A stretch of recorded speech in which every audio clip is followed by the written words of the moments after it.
aproximação com toda a sociedade londrinense. Esse momento que nós estamos tendo com a sociedade é muito importante. E hoje nós vamos fazer uma breve apresentação do trabalho que a 12ª Promotoria tem desenvolvido. O doutor Eduardo vai falar um pouquinho sobre isso. E, na sequência, o doutor William Lira e o Mário, que atuam junto ao NUPIA, o nosso Núcleo de Incentivo e Práticas Autocompositivas, vão estar falando sobre o trabalho desenvolvido pelo NUPIA e sobre alguns projetos que são desenvolvidos pelo Ministério Público aqui no estado do Paraná. Essa nossa conversa é uma conversa bem informal, nós queremos deixar todos bem à vontade, é um espaço horizontal, de interação, então eu queria que todos se sentissem bem à vontade para fazer perguntas, interagissem conosco, e para que a coisa flua de uma forma bem dinâmica. Eu queria agradecer a presença de todos, então, e passo a palavra para o doutor Eduardo Matini, para que ele inicie apresentando os trabalhos da 12ª Promotoria de uma forma breve. Bom dia. Depois eu vou devolver para você, Carol, para você apresentar mais ainda, mas de início, para quem não me conhece, eu sou Eduardo, promotor da 12ª Promotoria aqui de Londrina, e vou dizer o seguinte, que a Carolina teve uma ideia, eu também conversando, né, da gente fazer um trabalho com todas as promotorias de Londrina, lógico, os que quiserem participar, né, são 33 promotorias, e nossa ideia é fazer junto servidores, promotores, poder separar, se for o caso, também promotores, né, então é uma ideia muito legal, porque a gente às vezes trabalha na mesma comarca, na mesma instituição, e a gente não sabe o que se passa ao lado, né? No trabalho, por exemplo, a gente não sabe nem, por exemplo, onde que tem mais roubo na cidade, que o pessoal da vara criminal que sabe. E outra questão, esse relacionamento interpessoal, que inclusive com a pandemia ficou mais difícil, né? Mas mesmo assim, se não tivesse pandemia, a gente sabe que não é como antigamente, que se fazia, tinha um café no fórum, que todo mundo ia lá, promotor e juiz, né? Então, essa eu acho uma ideia muito boa, essa de ouvir o outro, de a gente poder se aproximar. Eu acho que vai ser muito legal, os servidores vão gostar muito, os promotores também, porque o ambiente fica outro, né? Quando tem mais comunicação, respeito pelo outro. Então, acho que isso aí é muito legal. A gente já tem feito isso na promotoria, né? Rodas de conversa, e é muito legal ouvir o outro assim de uma forma até informal, né? Poder conversar, né? Então, a gente até poderia fazer mais, né? Com essa pandemia, mas foi legal as que a gente fez, né? Proporcionou mais interação. Não sei se você quer complementar, Carol? Posso complementar. Na verdade, eu gostaria, primeiro, de iniciar dando crédito a uma pessoa que foi muito importante para mim nesse processo todo. Eu não posso deixar de dar crédito a ele, porque no início eu nem me acreditava capaz de descer nas audiências de conciliação. E esse estagiário, que ainda continua com a gente até hoje, ele que teve essa ideia do Ministério Público participar das audiências de conciliação, que antes eram realizadas apenas pelos conciliadores do TJ. Ele foi o primeiro que plantou essa semente, e eu não seria justa se eu não mencionasse ele. Então, essa primeira semente restaurativa que foi plantada no meu coração foi plantada pelo Vinícius, que está aqui hoje.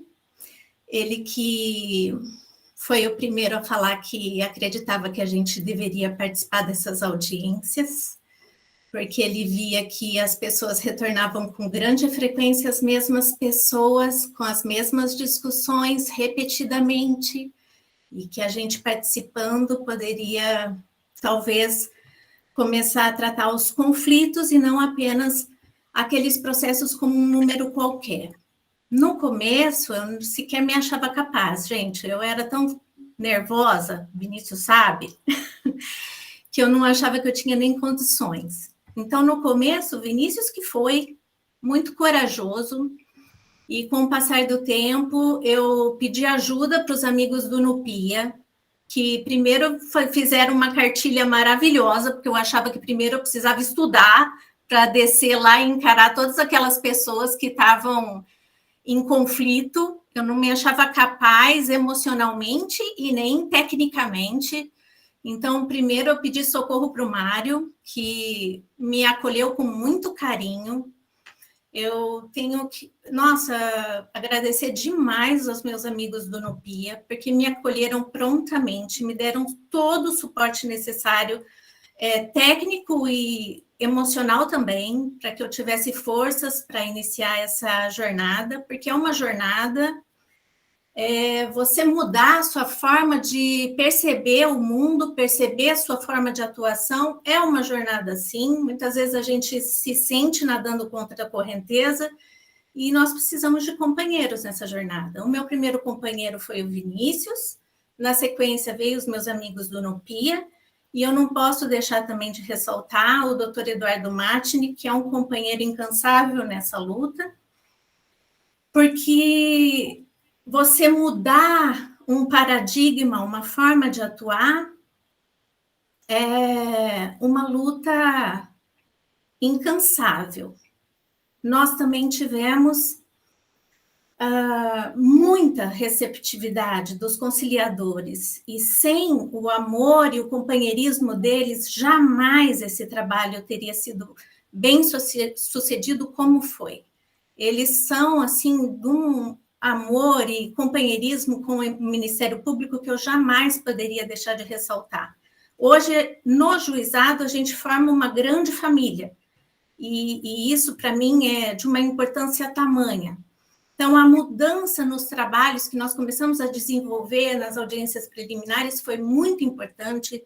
Isso resultou num aumento tremendo do número de conciliações e transações penais, mas, acima de tudo, o que mais engrandece o meu coração é sentir que as pessoas saem das audiências se sentindo acolhidas, se sentindo verdadeiramente atendidas nas suas demandas.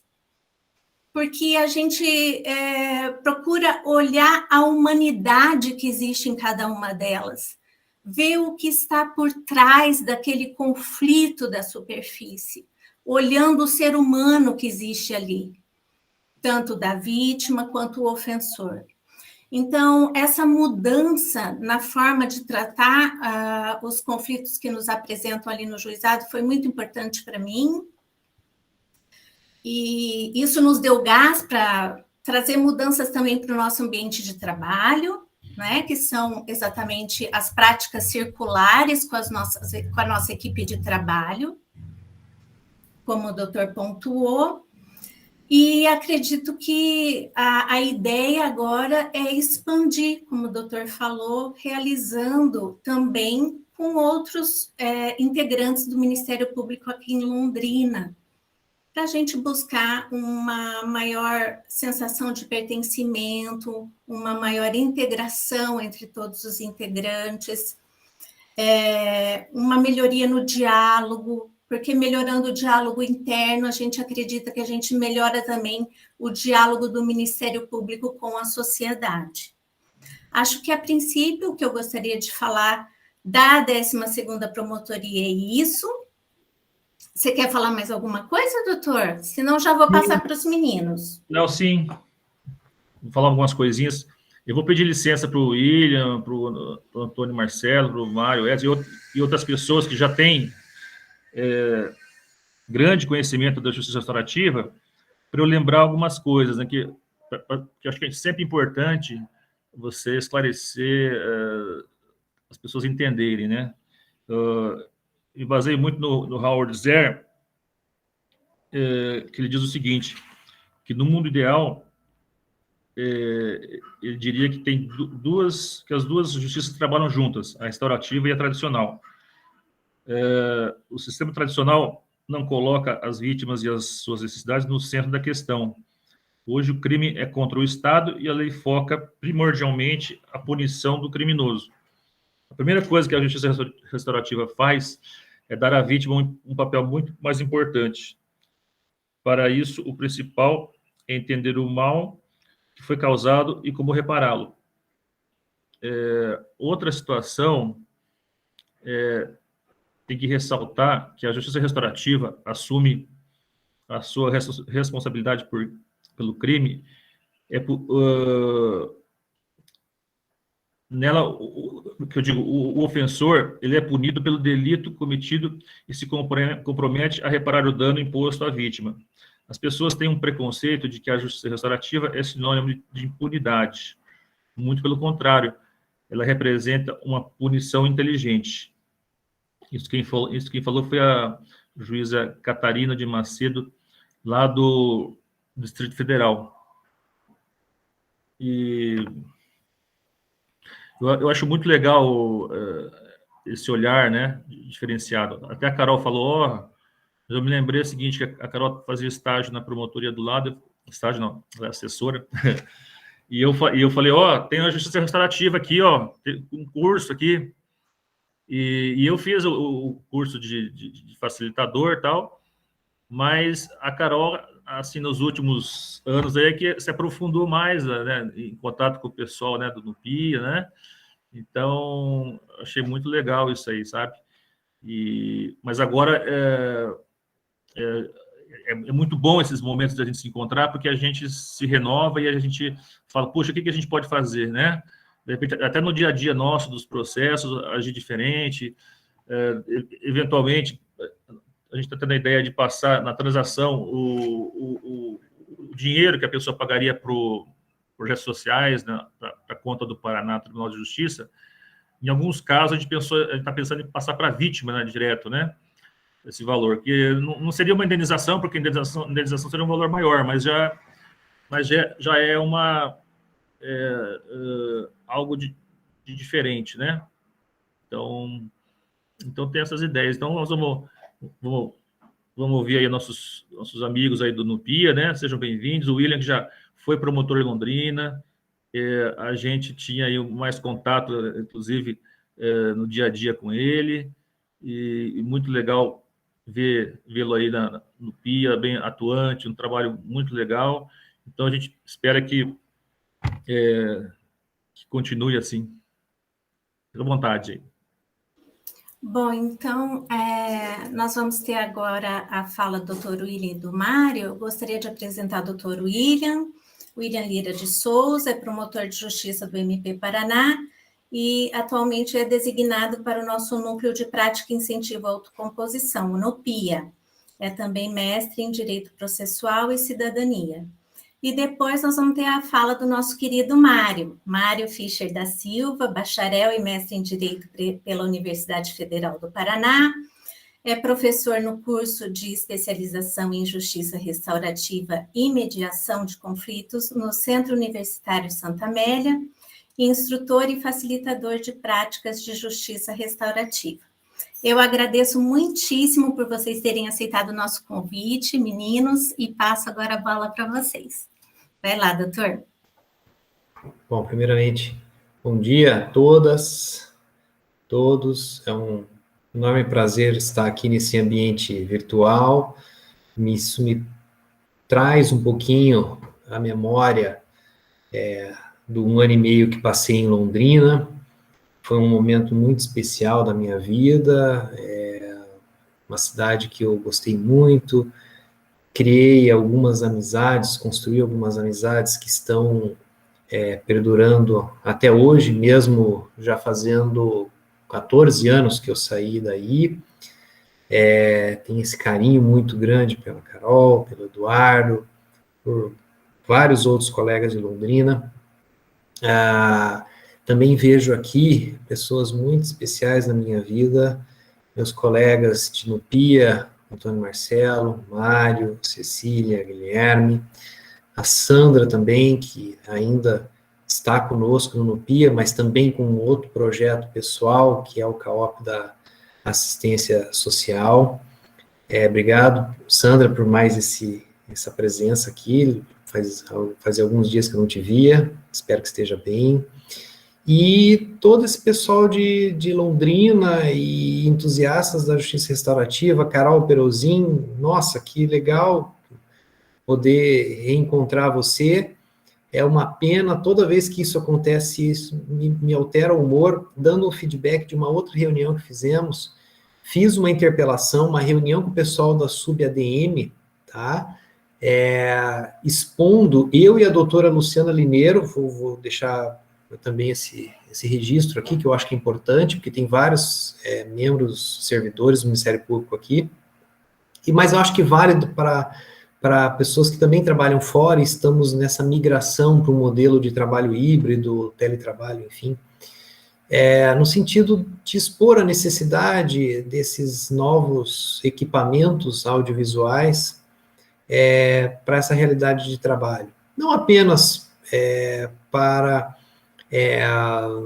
enfim, interagir com o chefe, se estiver em casa. Não, a ideia é que a pessoa, no seu ambiente de trabalho, na promotoria, enfim, ela possa, primeiro, participar de capacitações, ela possa interagir com pessoas que não podem se deslocar para a promotoria, ela possa, com mais facilidade, fazer reuniões, por exemplo, de rede, ela possa interagir com colegas que estão no teletrabalho, porque isso é um sistema híbrido, de maneira mais pessoalizada. Veja, estou vendo o rostinho aqui da Carol, do Eduardo, a gente consegue captar expressões, você consegue captar ambientes, você consegue fazer uma sinergia positiva para o diálogo, que, enfim, apenas a voz, às vezes, lhe tolhe. Então, um feedback para vocês, eu pontuei com a doutora Luciana Lineiro, vários aspectos que, na minha impressão, com quem nós falamos na Subplan, não havia pensado sobre esse ponto de vista, sabe? E é provável que essas questões também não tinham sido pontuadas por outros setores, seja no PIA, seja a própria escola, enfim, CAOPs. Então, é um processo que acredito que a instituição vai passar a construir. Fui informado que sim, existe uma licitação bem grande em andamento para essas câmeras, teve um problema com o fornecedor por conta de pandemia, quando você compra, sei lá, acho que compraram mais de 500 unidades, já estavam na licitação. O fornecimento nem sempre é tão tranquilo assim, porque às vezes o fornecedor ganha, mas ele fala, olha, não consigo entregar, parece que era essa a situação, mas está no radar sim, e agora acredito que eles compreenderam que esse radar tem que ser maior. Para poder ver a Ana Laura, para poder ver a Carol, para poder ver, enfim, as várias pessoas que estão aqui, Thales, Renata, Luiz, que estão com a câmera fechada, talvez não por opção, mas por inviabilidade de apresentar seus rostos. Então, é uma palavra um pouquinho de esperança nesse sentido. E agradecendo muito, não só o convite, mas o engajamento de você, Carol, de você, Eduardo, de toda a equipe, 12ª Promotoria de Londrina, nessa esperança, enfim, nessa luta diária de mostrar e tentar construir uma nova perspectiva de sentido para o Ministério Público e todo o sistema de justiça. Nós estamos em xeque, essa é a verdade. Não percebe quem não quer. Os sinais estão a toda volta. No sentido de que o nosso modelo de prestação de serviço público para a sociedade, que há muito estava falido, agora ele não está apenas falido. Ele está perceptivelmente falido, ele está perceptivelmente em xeque. Então, tem que se ter coragem, tem que se ter persistência, porque dá mais trabalho, exige-se mais do físico, do tempo de dedicação e muito do emocional, trabalhar com práticas autocompositivas e restaurativas. Então, eu parabenizo por essa coragem, por esse engajamento, por trazer tantas pessoas para esse ambiente de diálogo, e vou tentar falar um pouquinho com vocês, vou dar um enfoque um pouquinho a mais sobre o Ministério Público nessa perspectiva de um futuro. E para tentar falar um pouquinho sobre o futuro, eu vou apresentar um pouco do nosso passado, de onde viemos, pelo menos na nossa atual formação. Algumas situações que eu vou apresentar já foram colocadas em outra oportunidade, então alguns que já viram, talvez, isso aqui eu me lembro que já foi apresentado. Mas como é um público mais heterogêneo, eu resolvi trazer isso de novo, porque eu acho que tem que se insistir nesse papel, porque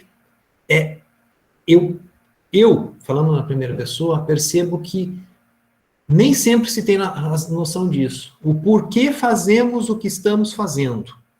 E o que deveríamos fazer se nos conhecêssemos melhor, pelo menos em relação à nossa origem e à perspectiva por que fomos criados e por que fomos multiplicados de tamanho nos últimos anos, ou nas 3 últimas décadas. O Ministério Público foi multiplicado também nas últimas 3 décadas, e tem muita gente que não entendeu o porquê.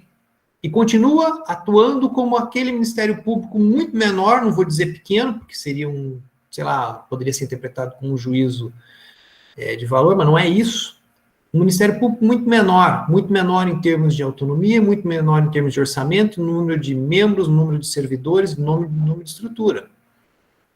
E aí, nós estamos justificando esse nosso tamanho atualmente? O que nós devolvemos à sociedade é do tamanho que nós custamos a ela? Essa é a pergunta.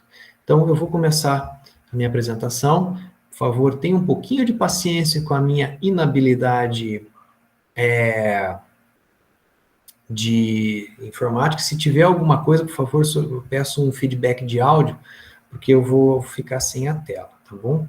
Então, 10h25, vou tentar fazer uma apresentação bem objetiva, mas focada e descontraída, digamos assim, para dar um espaço também para a fala do Mário e devolver a palavra para todos aqui. Acho que a gente pode fazer uma roda de conversa bem aberta e estou inteiramente disposto a conversar com vocês sobre o que eu falar agora na sequência. Então, vamos lá. Então...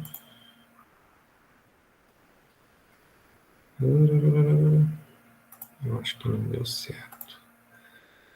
Esse aqui...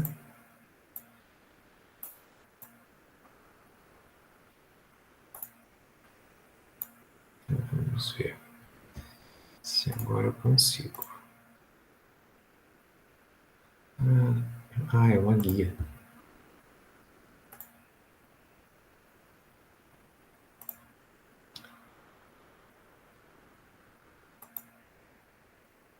Bom, eu vou só pedir um feedback de áudio.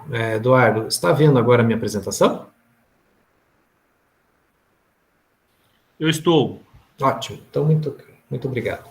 Bom, gente, dando um pouquinho, contextualizando, enfim, nós estamos na 4ª semana da Justiça Restaurativa, é um movimento muito forte no Brasil esse ano, eu estou surpreso positivamente com o engajamento nacional nessa perspectiva. Ano passado fizemos uma divulgação desse espaço internacionalmente reconhecido para a Justiça Restaurativa, e vejo que esse ano no Brasil, em vários pontos do nosso país, se estão realizando iniciativas para envolver pessoas nessa nova perspectiva. Então, colocando aqui essa iniciativa de Londrina, onde eu, o Mário, fomos convidados pela Carolina Sodre e o Eduardo Matini. E quem somos? Dando um pouquinho de nome aos bois, sou o William, estou promotor de justiça, designado perante a Unopia e também perante a Subplan, onde atua a doutora Sâmia, que é procuradora de justiça, também subprocuradora de planejamento institucional e coordenadora, sim, do Unopia.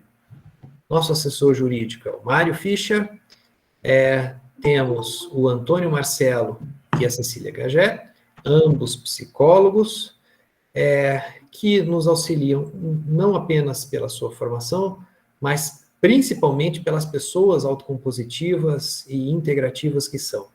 E também temos a feliz presença do nosso estagiário de Direito, está terminando agora o curso, o Guilherme Quadros, e o Guilherme, enfim, é um rapaz muito estudioso, um excelente pesquisador, e acredito que já vai botar o pé na profissão, pelo menos com aquela pulguinha atrás da orelha, no sentido, será que não dá para fazer isso de um outro jeito, mais inteligente? Então, esse é um pouco do Nupia, e vou falar um pouquinho sobre o papel social do Ministério Público e a Justiça Restaurativa. Primeiro, eu vou lançar uma pergunta para vocês. Bom, a partir das noções de justiça retributiva, né, punitiva, e de justiça restaurativa, que eu acredito que a maioria aqui, alguma coisa já tem, você entende que a Constituição Federal de 88 atribuiu ao Ministério Público a atuação a partir de qual paradigma?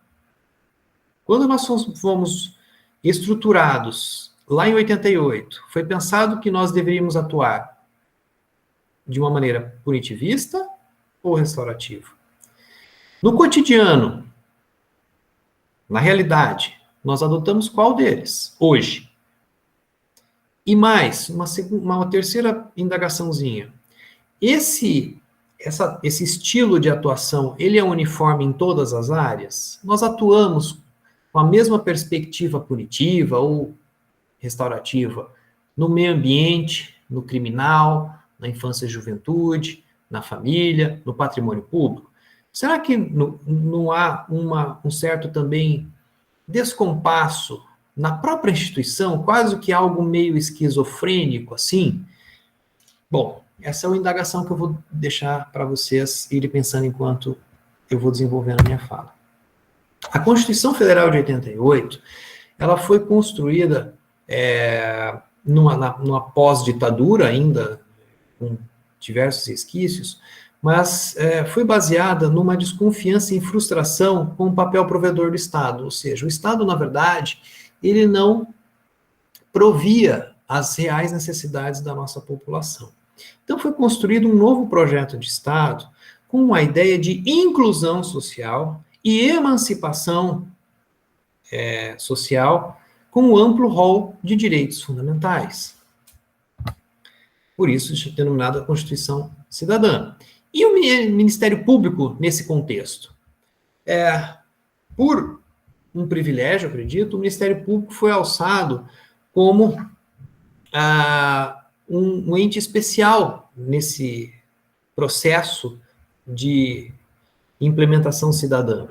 E aí, enquanto antes era um órgão, uma instituição vista principalmente como seu papel acusador, vinculado ao Poder Executivo, em 88 ela passou a ser prevista como independente, permanente e essencial ao funcionamento da justiça.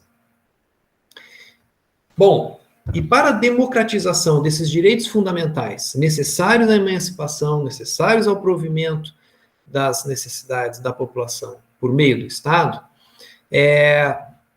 foi pensado o Ministério Público como uma instituição para atuar de forma estrutural, preventiva, integradora e a partir da criação dessas redes interinstitucionais. Por isso, por exemplo, a previsão na própria Constituição de interesses difusos. Então, o Ministério Público, embora ele esteja previsto no artigo 127 e 129 da Constituição, nós não podemos falar em Ministério Público se ele foi construído para criar um Estado, para ajudar a construir um Estado, não a criar, a construir um Estado realmente democrático. Nós não podemos desvincular o 127 e o 129 de dois outros pontos da Constituição muito importantes.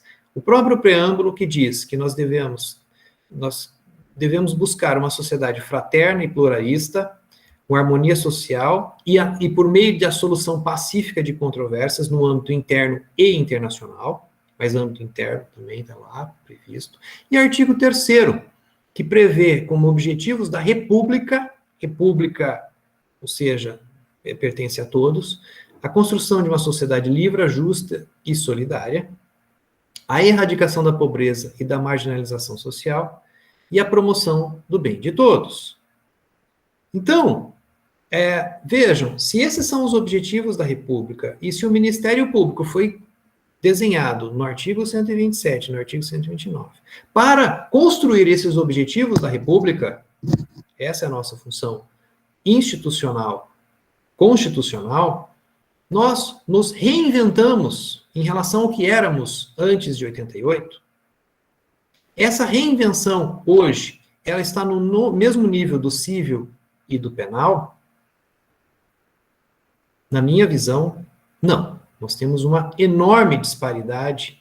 Não que eu esteja satisfeito do que é o Ministério Público na seara civil, na seara, por exemplo, do meio ambiente. Não é isso. Eu só digo que há uma disparidade, ou seja, o que está abaixo tem um outro que está mais ainda abaixo em relação a alguns setores que o Ministério, algumas áreas que o Ministério Público atua. Vou citar aqui o direito penal, o direito criminal. Pois bem, eu vou passar um pouquinho aqui.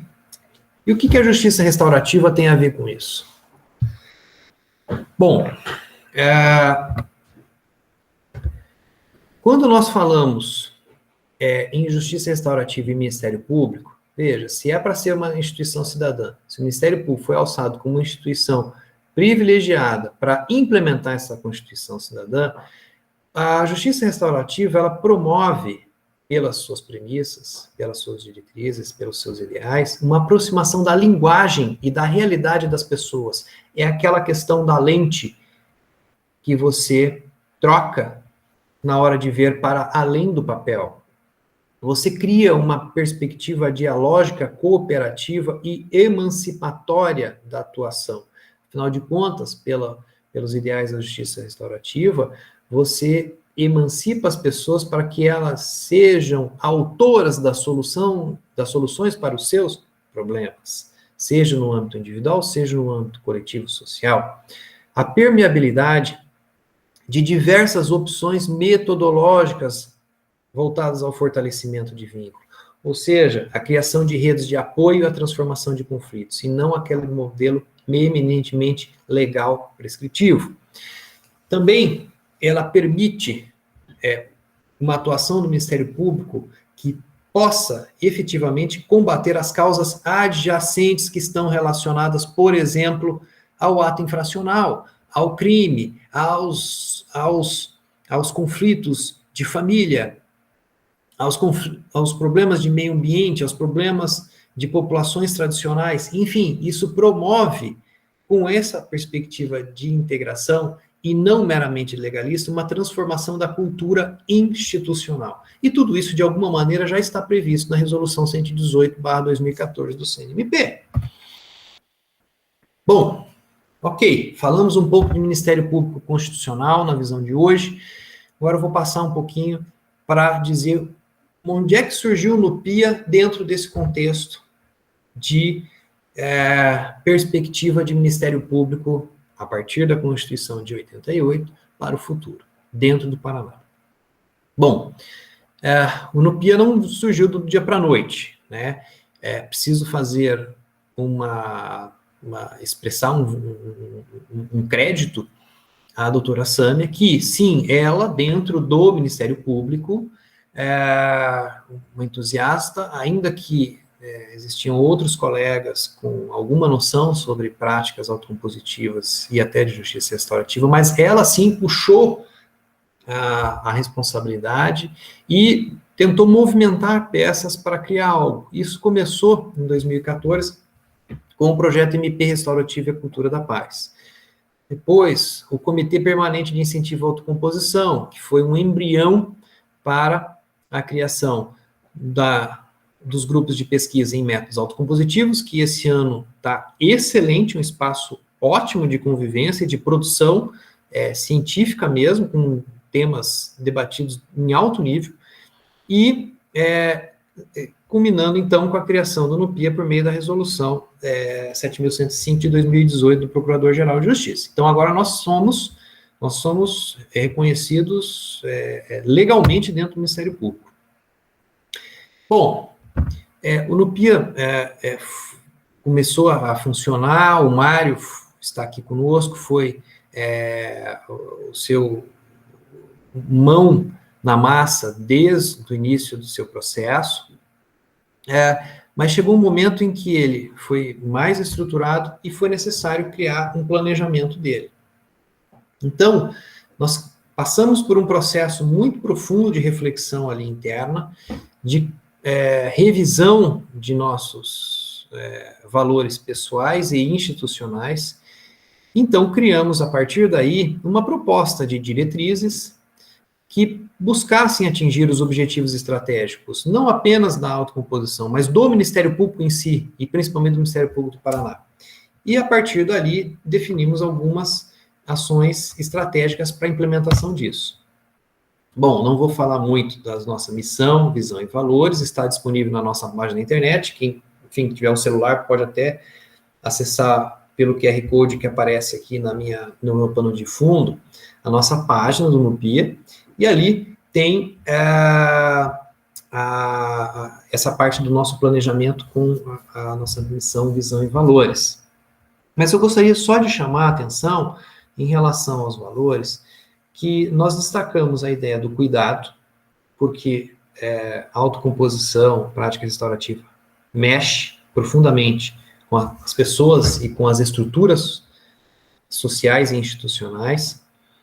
A corresponsabilidade, porque não devemos ser prescritivos e poderíamos ser se fizéssemos por alguém e não com alguém.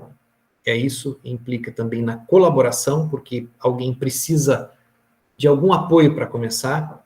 E, lógico, sermos sempre criativos, porque não devemos seguir uma regra legal específica, sob pena de mantermos um status quo que demonstradamente ainda não funcionou, e acho que nunca vai funcionar, mas sempre com um viés de emancipação, ou seja, olha, amadurecimento e agora é possível tocar sozinho. Não sermos um dono de algo insubstituível. Isso está totalmente fora das perspectivas da justiça restaurativa. Fizemos isso com base no mapa estratégico do Ministério Público, identificamos algumas áreas que nós deveríamos atuar de maneira estratégica, e é interessante que, das diversas, mais de 20 áreas, objetivos estratégicos da instituição, nós atuamos em 7. Isso demonstrou que o Nupia atua de maneira transversal, como deve ser a justiça restaurativa, algo mais holístico, ou seja, nada é problema só do crime, nada é problema só da infância, nada é problema só do meio ambiente. E aí criamos 4 diretrizes, enfim, propusemos 4 diretrizes de atuação. O incentivo às práticas autocompositivas, ou seja, ações nas unidades, é a diretriz 1. A diretriz 2 é o fomento à cultura do diálogo no âmbito interno, afinal de contas, precisamos também fazer a lição de casa. A Sandra, por exemplo, nos ajudou muito em algumas atividades nesse sentido, enfim, com feedbacks excelentes.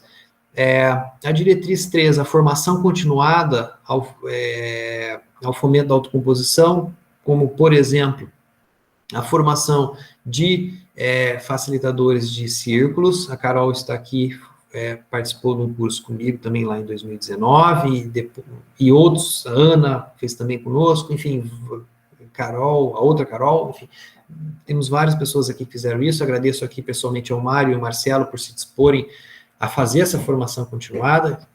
E a diretriz 4 é o intercâmbio, né? Estamos com um intercâmbio contínuo com colegas, com Nupias de todo o Brasil e outras instituições também interessadas nisso daí. Pois bem, não vou falar mais muito daqui, e vou tentando respeitar o prazo. Já falei que a nossa página está com o QR Code, ou escrevam sites.mppr.mp.br/Nupia na internet, que vocês terão acesso. Eu acho que era isso. Agradeço imensamente, fico à disposição para um diálogo, e vou passar a palavra agora para o Mário, para ele apresentar algumas atividades que fizemos, que acredito que estão alinhadas ao nosso objetivo estratégico, aquelas diretrizes, mas também há um pouco essa ideia de que precisamos conhecer para amar. Precisamos conhecer para amar. Precisamos ver a coisa real dar certo para fazer sentido para nós. Muito obrigado e um abraço. Muito obrigado, Dr. William, pelas palavras, muito obrigado pelas explanações. Bom, primeiro me apresentando, meu nome é Mário, eu trabalho como assessor jurídico aqui no NUPIA, né? E eu gostaria de começar essa fala com uma frase que eu gosto bastante, que é a seguinte, que é: todo dinheiro do mundo não consegue comprar um segundo, que diz respeito ao fato de que o tempo é o bem mais precioso que a gente tem. E então, começando com isso, eu gostaria de agradecer imensamente a todas e todos por estarem, né, dando o tempo de vocês, que é tão precioso, né, um pedacinho da vida de vocês, para estarem nos escutando hoje, nessa manhã, nessa semana tão importante que é a Semana da Justiça Restaurativa. Então, um agradecimento do fundo do coração à minha amiga Carolina Sodré pelo convite, ao doutor Eduardo Matini, por se conceder esse espaço aqui para a gente poder falar um pouquinho do nosso trabalho aqui do NUPIA. Agradecer aos colegas de NUPIA, a Cecília, ao Antônio Marcelo, ao Guilherme, a Sandra, que também trabalhou com a gente aqui do NUPIA, e a todas e todos presentes aqui. Bom, eu vou tentar aqui compartilhar a tela, e daí eu vou começar também com uma historinha, que eu acho que as histórias elas acabam falando de uma maneira mais clara para a gente o conteúdo do que se a gente for direto para as explanações de conteúdo propriamente dito. Então, vou aqui ver se eu consigo compartilhar a tela. Todo mundo está conseguindo ver? Tudo certo? Beleza. Bom, a ideia da minha fala é poder ilustrar com exemplos concretos o que o Dr. William abordou ali com relação à interlocução do papel social do Ministério Público com a Justiça Restaurativa. E, bom, eu vou começar falando, então, sobre o projeto Família Restaurativa, que é um projeto que envolve atuação restaurativa na seara criminal. Mas antes, vou contar aquela historinha que eu falei para vocês inicialmente. Eu atuei como um dos facilitadores, né, que trabalharam nesse projeto, em conjunto com uma psicóloga, né, hoje uma grande amiga minha, chamada Patrícia, e a gente teve uma conversa, inicialmente, para poder dialogar sobre o funcionamento do projeto, quais que eram as nossas perspectivas. E daí, eu ousei, né, me aventurar a explicar, né, tentar explicar para a Patrícia como que era a perspectiva do direito com relação a esses conflitos, né, que estavam sendo qualificados como crimes. No caso, a gente está falando aqui do crime de agressão física praticados por ascendentes contra descendentes, que é o artigo 129, parágrafo 9º do Código Penal. E daí eu falei, a gente estava conversando sobre a possibilidade de alternatividade entre a abordagem restaurativa e a tutela penal, e a Patrícia me perguntou, mas se a gente já consegue solucionar, se a gente já consegue transformar esses conflitos a partir de uma perspectiva mais dialógica, a partir de uma perspectiva mais restaurativa, sem ter que aplicar uma pena, sem ter que privar as pessoas de liberdade, sem ter que fragilizar laços familiares, qual que é o sentido, então, qual que é a grande dificuldade para vocês do direito de aceitarem isso, né, como um dado da realidade e reconhecerem que isso é legítimo? Daí eu comecei a explicar para a Patrícia o princípio da obrigatoriedade da ação penal, a importância, né, que tem para o direito do Ministério Público poder tutelar ali a persecução penal e o fato de que, se houverem provas de autoria e de materialidade, é necessário que seja realizada essa persecução penal e a gente tem que verificar se existem todos os critérios para que essa persecução penal seja depois arquivada, que essas questões sejam deixadas de lado, se a gente conseguir outra solução alternativa, e comecei a falar sobre o conceito de justa causa, enfim, e a Patrícia falou, meu Deus, isso é muito complicado, né? Isso, na minha opinião, acho que não faz sentido, e não faz sentido para as pessoas também. E foi a partir daí que eu percebi que, assim como justiça restaurativa é uma linguagem, a linguagem que a gente tem, a perspectiva de racionalidade jurídica que a gente tem, também é uma linguagem. É uma linguagem que pega e codifica dados da realidade e a gente vai racionalizando eles de uma maneira normativa, de uma maneira prescritiva, de uma maneira que seja acessível, né, somente para nós do direito entendermos. né? Então, acho que isso fica bastante claro. O doutor Eduardo, ele citou ali o Howard Zer, e o Howard Zer, ele fala o seguinte: para a justiça restaurativa, o crime é uma agressão a pessoas, a relacionamentos e valores. Então, parte dessa concepção, dessa linguagem, desses signos para poder compreender o fenômeno do que é crime, a partir de pessoas e de relacionamentos. Ora, então se a gente parte de pessoas e relacionamentos, a maneira que a gente tem de responder ao crime é partindo desses pressupostos, é considerando pessoas, as qualidades dessas pessoas e os seus vínculos, os seus relacionamentos, para que a gente possa daí dar uma resposta de responsabilização e com caráter reparatório, para que a gente possa estar valorizando pessoas e relacionamentos. E para o direito, o crime é um fato típico, ilícito e culpável, né? Que para pessoas que não são do direito isso é extremamente difícil de entender. Então a gente já vai codificando esses dados da realidade e a gente vai criando uma linguagem própria. E surge a partir daí um outro desafio, que é como que a gente consegue então trazer duas linguagens diferentes para dialogar sem a gente incorrer em algumas incoerências.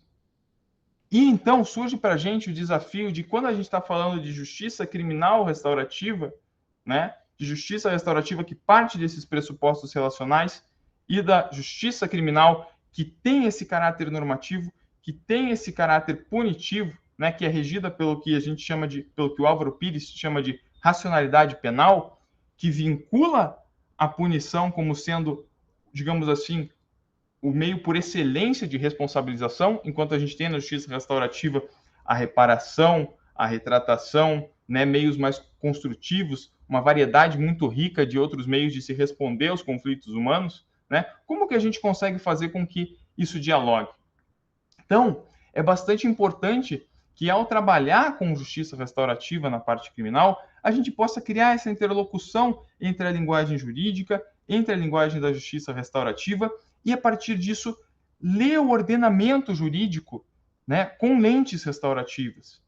Porque, veja, se a gente consegue extrair do artigo 24 do Código de Processo Penal que o fato do Ministério Público ter competência para realizar a persecução penal é uma obrigação, né? Ou seja, a gente tem a obrigação de perseguir esses crimes, a gente tem a obrigação de, se verificadas que esses crimes aconteceram, de punir esses crimes, né? Se a gente consegue extrair isso de um artigo que está falando de competência, percebem que a gente está utilizando uma lente de racionalidade penal punitiva, uma lente mais punitiva. Por que a gente não pode ler o ordenamento a partir de uma ótica mais restaurativa? Por que a gente não pode pegar institutos que já estão presentes no ordenamento jurídico, como, por exemplo, a justa causa para persecução penal, e interpretar isso como sendo, olha, será que eu não posso ler essa justa causa pensando no sentido de que, se eu tenho meios mais construtivos de responder esses conflitos, eu posso deixar a persecução penal de lado? Se eu tenho meios mais restaurativos de lidar com situações conflitivas, eu não posso investir primeiro nesses meios e daí, a partir disso, verificar se é realmente necessário a gente atuar de uma maneira mais persecutória, mais punitiva? Então, vejam que essa troca de lentes, essa troca de perspectiva, ela nos abre uma série de portas, porque nós, o direito, nós somos criados desde a faculdade para pensar de uma maneira prescritiva, para pensar de uma maneira persecutória, para pensar de uma maneira punitiva. E isso passa a ser as lentes que a gente está utilizando. Então, quando o Howard Zer fala dessa troca de lentes, fala-se em uma troca de linguagem, em uma troca de perspectiva, em analisar os fenômenos considerando outros elementos, outras variáveis. A gente tem aqui conflitos dizem respeito a relacionamentos, dizem respeito a vínculos, dizem respeito a pessoas, né? Se a gente só lê o conflito como uma lesão, como o doutor Eduardo falou, uma lesão à norma, uma lesão normativa, a gente perde as pessoas de vista. A gente perde as possibilidades de investir na transformação social. A gente perde de vista aquele objetivo material que está na Constituição, que é a gente erradicar qualquer tipo de marginalização social. E hoje a gente tem um sistema penal cujo funcionamento natural dele promove a marginalização social. Um sistema que priva as pessoas de liberdade. Um sistema que estigmatiza as pessoas. Um sistema que não promove, como está no preâmbulo da Constituição, e o Dr. William falou sobre isso, uma solução pacífica de conflitos, que não promove uma solidariedade social. Então, se a gente pode trazer essas perspectivas restaurativas para a nossa leitura do direito, a gente começa a naturalizar na nossa atuação, enquanto Ministério Público, a atuação restaurativa. A gente começa a tomar isso como algo que deve fazer parte do nosso cotidiano, algo pelo qual nós fomos criados. Nós fomos criados para democratizar direitos, nós fomos criados para concretizar o sonho constitucional de uma sociedade mais livre, justa, solidária e comprometida com a solução pacífica de conflitos. E a partir dessa perspectiva, dessa introdução, que a gente desenvolveu aqui no NUPIA alguns tipos de atuação na seara criminal, né? E a gente, vejam bem, a gente está falando aqui de crimes, né, que são crimes chamadas ação penal pública incondicionada. Então, a gente não está falando aqui em nenhum momento de crimes de menor potencial ofensivo. E a gente aqui vai falar sobre crimes que foram praticados com violência.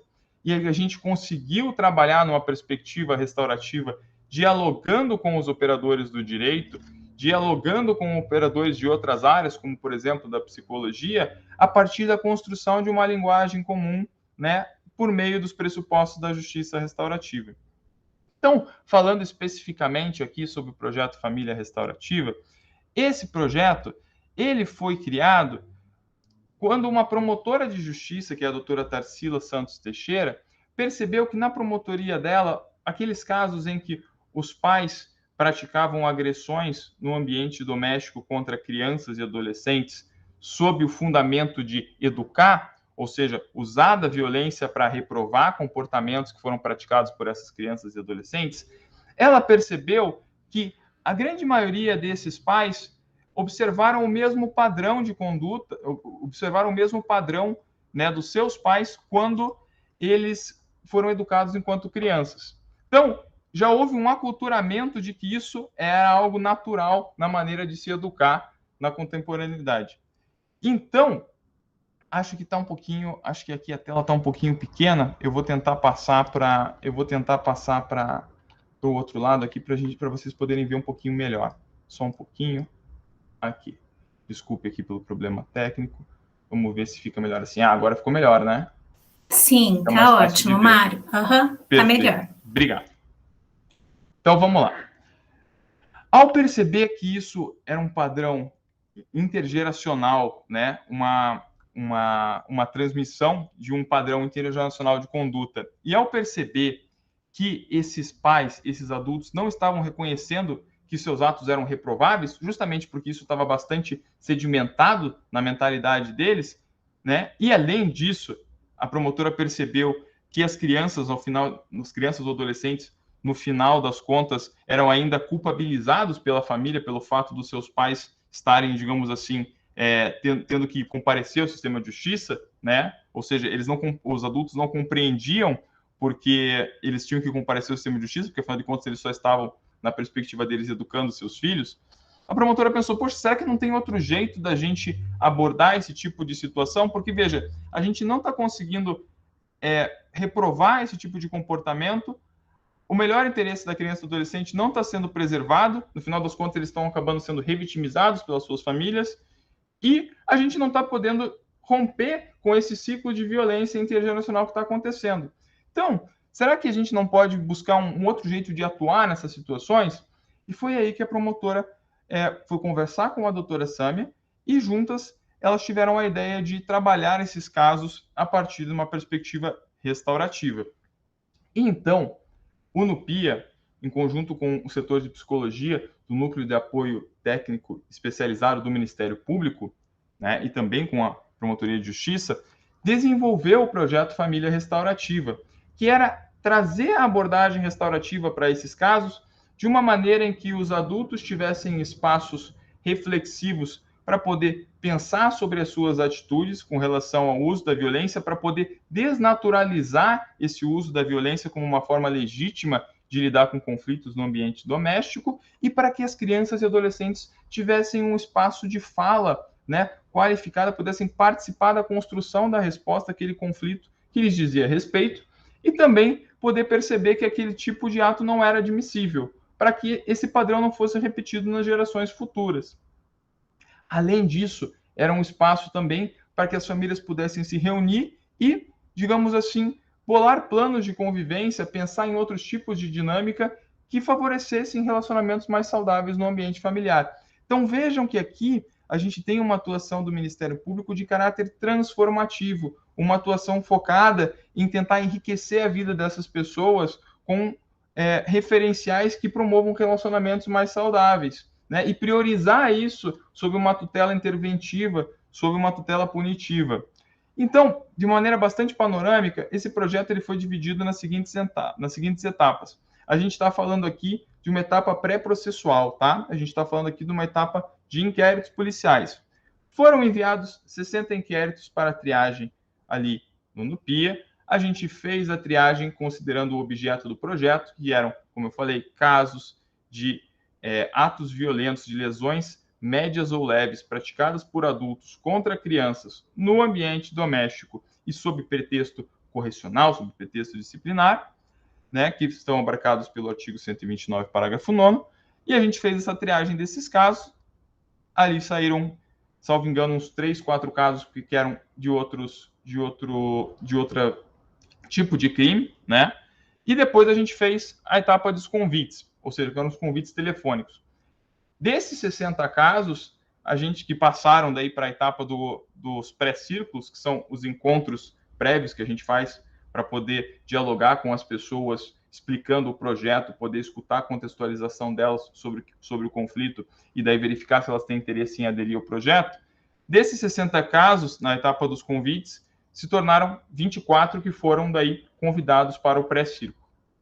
Ou seja, teve várias pessoas que a gente não conseguiu contatar e tiveram pessoas que nem aceitaram o convite para poder participar dessa reunião individual com os facilitadores. Então, feitos esses pré-círculos em que a gente verificava se a pessoa tinha interesse de aderir ou não ao projeto, as pessoas que aderissem, as famílias que aderissem, elas seriam encaminhadas para uma entrevista com os psicólogos, né? No caso, essas entrevistas elas foram coordenadas pela Cecília, que está aqui com a gente, né? Que é colega aqui de NUPIA. E essa primeira entrevista, ela servia para que fossem aplicado o inventário de estilos parentais, em que os psicólogos eles mapeavam os tipos de conduta, os tipos de referências que esses pais tinham para poder socializar, para poder controlar o comportamento de seus filhos e assim mapeando essa dinâmica familiar para ver como que era compreendido esse fenômeno do uso da violência para lidar com conflitos no ambiente familiar. Então, além disso, essa entrevista servia também para poder se verificar se as crianças e adolescentes estavam em algum tipo de situação de risco, porque nós ali estávamos atuando como facilitadores no pré-círculo, e os psicólogos eles têm uma escuta mais qualificada, né, para poder mapear esse tipo de situação.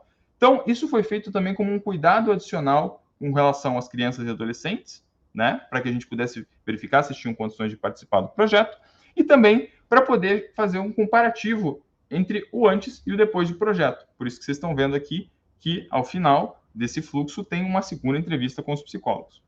Feita essa primeira entrevista, a gente ia para a etapa de círculos propriamente ditos. E daí, nessa etapa, o número de casos diminuiu um pouco mais, então a gente já está aí, a gente está falando mais ou menos em torno de uns 15 casos que foram para a etapa de círculos, porque daí algumas pessoas não compareceram aos pré-círculos. Então a gente foi de 60 para 15. Vejam aí como tivemos um corte bastante grande para chegar nessa etapa. E daí a gente dividiu essa etapa de círculos da seguinte maneira.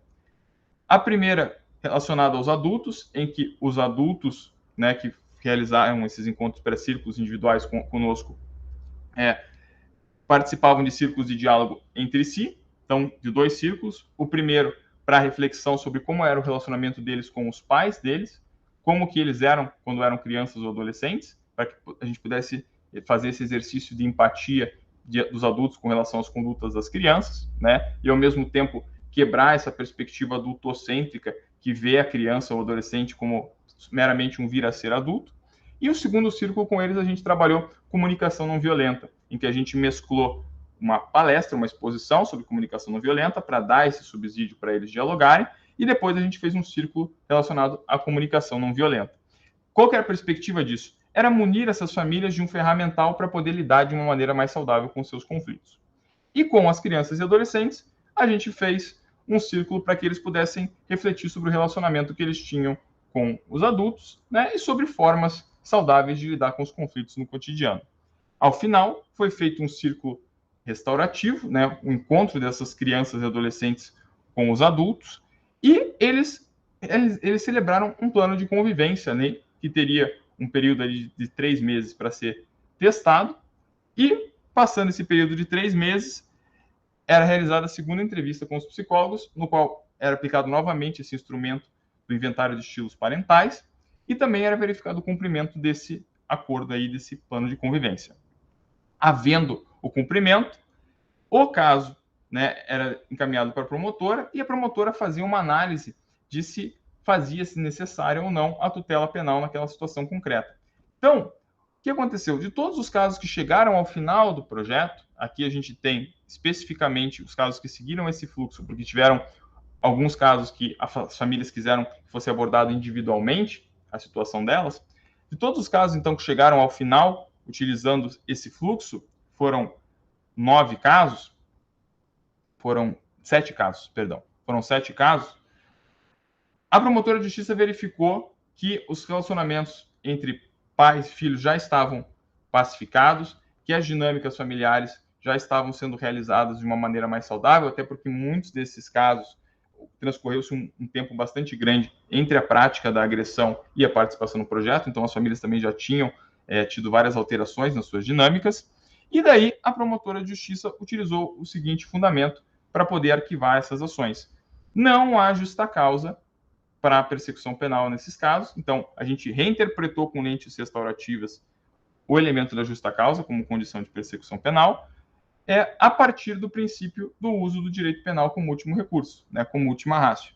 E daí, temos aí um caso de crime praticado com violência, que é perseguível por ação penal pública incondicionada, no qual se reconheceu a perda de justa causa para a realização da persecução penal, e assim essas famílias não tiveram que ter seus laços mais fragilizados pela tutela penal, e a gente conseguiu comprovar, a partir dessas entrevistas com os psicólogos e a partir do cumprimento desse acordo restaurativo, que houveram impactos positivos nessas dinâmicas familiares, considerando também esse lapso temporal que aconteceu desde a participação das pessoas no projeto e também das alterações da dinâmica familiar desde a prática do crime. Então, 7 casos chegaram ao final do projeto, celebrando esses planos de convivência. Houve o arquivamento de 11 inquéritos, porque nós tivemos 2 casos que foram abordados de maneira individual a partir, né, dessa perspectiva do projeto, mas individualmente, sem passar por esses grupos, e outros 2 casos que diziam respeito ou a um conflito de vizinhos, do qual eu vou falar daqui a pouco, e um conflito entre irmãos, que foi abordado individualmente, mas não dizia respeito ao projeto, né? Foram 23 pessoas de 13 famílias que participaram desses círculos, né? Foi feita uma elaboração de proposta de avaliação direcionada às práticas parentais educativas, que foi esse inventário de estilos parentais aplicado especificamente para a gente poder medir resultados de um projeto restaurativo. Então, a gente tem, além da nossa metodologia do projeto em si, esses critérios de avaliação de impactos. A gente criou um material de abordagem de casos envolvendo esse tipo de crime, e a gente conseguiu aplicar questionários, né, ao final do projeto, para a gente poder mensurar a satisfação das pessoas com relação à participação do projeto. Tiveram pessoas que, praticamente 100% das pessoas disseram que a imagem do Ministério Público melhorou, que compreenderam o que aconteceu, que estavam mais satisfeitos com o que aconteceu, mas foram feitas também algumas críticas, né, como, por exemplo, a acessibilidade do local, né, que hoje a gente consegue solucionar de uma maneira mais prática, utilizando as plataformas online, mas foram feitas críticas pelo fato de que muitas dessas pessoas moravam na periferia e tinham que se deslocar até o Ministério Público.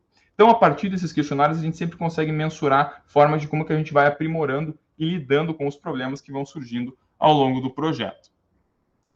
Agora, enfim, esse foi o panorama do Família Restaurativa. Agora eu vou falar de um caso específico que foi para o Família Restaurativa, mas que não era um objeto, né, do projeto, então ele foi abordado individualmente, que é um caso real envolvendo, né, conflito de vizinhos, né, uma família de uma pessoa idosa, né, que era a matriarca da família, e os seus vizinhos ali de porta, em que eles estavam, digamos assim, eles se mudaram ali para aquela vizinhança, começaram com um relacionamento amistoso, mas em razão de fofocas, né, que aconteceram de uma família com relação a outra, eles iniciaram com uma própria guerra, assim, de vizinhos. Ficaram por 7 anos brigando, ficaram por 7 anos um provocando o outro, passava com o carro com volume alto, palavrões, jogavam pedra um na janela do outro, trocavam ameaças, né, xingamentos, né, e isso estava afetando bastante a qualidade de vida dessas pessoas, né? Quando a gente chegou a conversar com uma das famílias no pré-círculo, estavam falando, inclusive, de se mudar, porque não aguentavam mais o tipo de relacionamento que eles tinham. Eles tinham registrado vários boletins de ocorrência, uns contra os outros, e também entrado com uma série de ações indenizatórias no âmbito dos juizados especiais, tá? Esse caso aqui específico, ele estava na promotoria de infrações penais contra criança, adolescente e idoso, né, como uma ação penal pública incondicionada, mas a gente vê que conflitos de vizinhos, eles estão muito recorrentemente presentes na realidade dos juizados especiais, né, que inclusive é a área de atuação do doutor Eduardo e da Carol, então por isso que a gente resolveu trazer esse exemplo. Então a gente fez esse pré-círculo com os integrantes das famílias, então com o marido e a mulher dele, né, de uma das famílias, e com a senhora idosa, que é a matriarca da família dela, e um dos filhos dela. A família era bastante grande, mas vieram só os dois para participar do pré-círculo. E me recordo que até o rapaz, que era filho dela, falava, olha, se isso não der certo, eu não sei o que eu vou fazer, né? Eu realmente estou bastante saturado, eu vou cometer algum tipo de loucura. Então, o clima estava bastante pesado, as pessoas não estavam acreditando que ia dar certo esse tipo de atuação, e eles, inclusive, já tinham passado, né, por algumas sessões de conciliação, então estavam bastante desgastados, né, não tinham chegado a nenhum tipo de consenso. E o que a gente fez? A gente convidou-os para participar de um círculo, né? Eu lembro até a duração desse círculo, que foi bastante marcante. Pensa, nós estamos falando de um conflito de 7 anos. O círculo durou 2 horas e 20, né? Cravado 2 horas e 20. Então, essas pessoas, elas sentaram em círculo e a gente começou uma cerimônia de abertura dizendo, olha, a gente está aqui dando nosso tempo, todos nós, para dialogar sobre esse tipo de situação, para poder compreender o que aconteceu e para transformar, usar essa energia que a gente está utilizando para se manter nesse conflito, para construir algo positivo, né? Então, vamos tentar olhar daqui para frente o que a gente pode fazer. Vamos dar esse enfoque prospectivo. E daí, a partir disso, eles contaram histórias de como que eles chegaram na vizinhança, foram se humanizando mais, foram lembrando dos momentos que tiveram juntos, lembraram que já se ajudaram bastante no começo, né, daquela mudança para a vizinhança, né, e que eles tinham perdido todas essas lembranças, todos esses pontos positivos durante esses 7 anos de conflito. Ao final, então, eles celebraram um acordo de convivência, dizendo o que cada um poderia fazer para ter uma convivência mais saudável, cada um se comprometendo a também não fazer determinados tipos de atitude, né, como, por exemplo, passar com som alto depois de determinado horário, dar festas com som alto a partir de outro horário, e também se comprometeram de que, se dentro daquele período do acordo todo mundo tivesse cumprido o que estava sido estipulado, eles arquivariam aquelas ações indenizatórias que eles entraram nos juizados. Então, a gente pegou um caso específico, né, e esse caso teve repercussão em vários outros casos que eles tinham adentrado ali na seara civil. Então, quando o pessoal fala, nossa, práticas restaurativas, pô, demora tempo, é um troço que a gente não tem equipe para fazer, é um troço que realmente fica muito mais fácil a gente pegar e fazer atuação procedimental, né? Às vezes a gente acaba desconsiderando que uma atuação restaurativa que você faça em um caso, você evita uma série de outras ações que podem acontecer ou que já estão em curso, né? E ao mesmo tempo evita que situações piores, né, aconteçam, que essa espiral do conflito se agrave para algo pior. E eu lembro que no pós-círculo, que é um encontro que a gente faz para ver se o acordo foi cumprido, se deu tudo certo, essas famílias vieram juntos de Uber. Elas vieram no mesmo Uber, né? Inclusive, a senhora idosa veio carregando a filha da outra família no colo, eles estavam rindo, eles estavam felizes, e eles falaram, poxa, tudo que a gente precisava fazer era ter um espaço, né, seguro para conversar. Então, foi um caso bastante emblemático, né, porque a gente tem aqui 7 anos de conflito em que o Ministério Público se dispôs a chamar essas pessoas para conversarem, ofereceu um espaço seguro, psicologicamente seguro, um espaço fisicamente seguro, em que elas puderam conversar de uma maneira honesta, de uma maneira respeitosa e lidar com os conflitos que vinham vivenciando. E principalmente compreender o porquê que aquele conflito aconteceu. Porque nessa espiral do conflito, a gente às vezes não sabe por que aconteceu, só sabe por que está continuando. E por fim, o último exemplo que eu teria para compartilhar com vocês é um caso, né, de uma mediação criminal, numa modalidade que a gente chama de encontro vítima-ofensor, né, que a gente realizou em um caso de roubo, né, que já estava ajuizado processualmente. Então, diferente da família restaurativa, que é no âmbito pré-processual, a gente está falando aqui de um caso que já estava ajuizado. Tá? O que acontece? Essa situação foi uma situação em que 2 rapazes, utilizando simulacro, né, e em uma moto, assaltaram uma mãe e 2 filhas para poder pegar o celular delas, né? Um desses rapazes depois veio a falecer, né, pelo que a gente tem notícia, por causa de questões envolvendo drogas. E o outro rapaz, ele, depois de receber a liberdade provisória, ele procurou a família, né, e pediu desculpas, né, para a mãe dessa família, né, e uma das filhas que estava ali presente, dizendo que ele se arrependeu do que tinha acontecido, que foi a primeira vez que ele fez isso, e que ele viu que ele tinha causado um dano para alguém. E daí, essa mãe, na época ali, ficou assustada, né, porque recebeu no seu quintal, e falou, tudo bem, né, te perdoo, não tem problema nenhum. Depois, em série de audiência de instrução desse processo, o rapaz novamente manifestou que estava arrependido pelo que fez e pediu perdão à vítima. E a vítima falou, olha, da nossa parte a gente perdoa, agora você vai ter que acertar as suas contas com a justiça, né? Mas da nossa parte a gente deseja o melhor para você, né? A gente vê que já se passou um tempo, né? Então tinham passado 2 anos, né, do que aconteceu. A gente vê que você mudou, né? Mas realmente você precisa responder pelo que você fez. A juíza e o promotor de justiça, vendo essa situação, falaram, será que não é o caso da gente pegar essa oportunidade, dessa disponibilidade dessas pessoas que querem dialogar e encaminhar para uma prática restaurativa?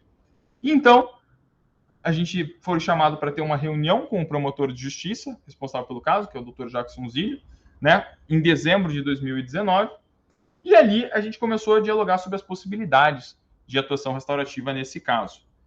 E a gente julgou, olha, é possível, você pode encaminhar esse caso para a gente, né, é um caso piloto, né, a gente não atua como um órgão de execução, mas para essas situações em que a gente pode depois desenvolver algum tipo de fluxo e tentar replicá-lo em outras promotorias, a gente atuaria no caso, né, junto com o senhor. E o Dr. Jackson fez uma manifestação pedindo para encaminhar esse caso ao NUPIA. O advogado de defesa concordou, né, até porque não teria nenhum ônus adicional para o réu.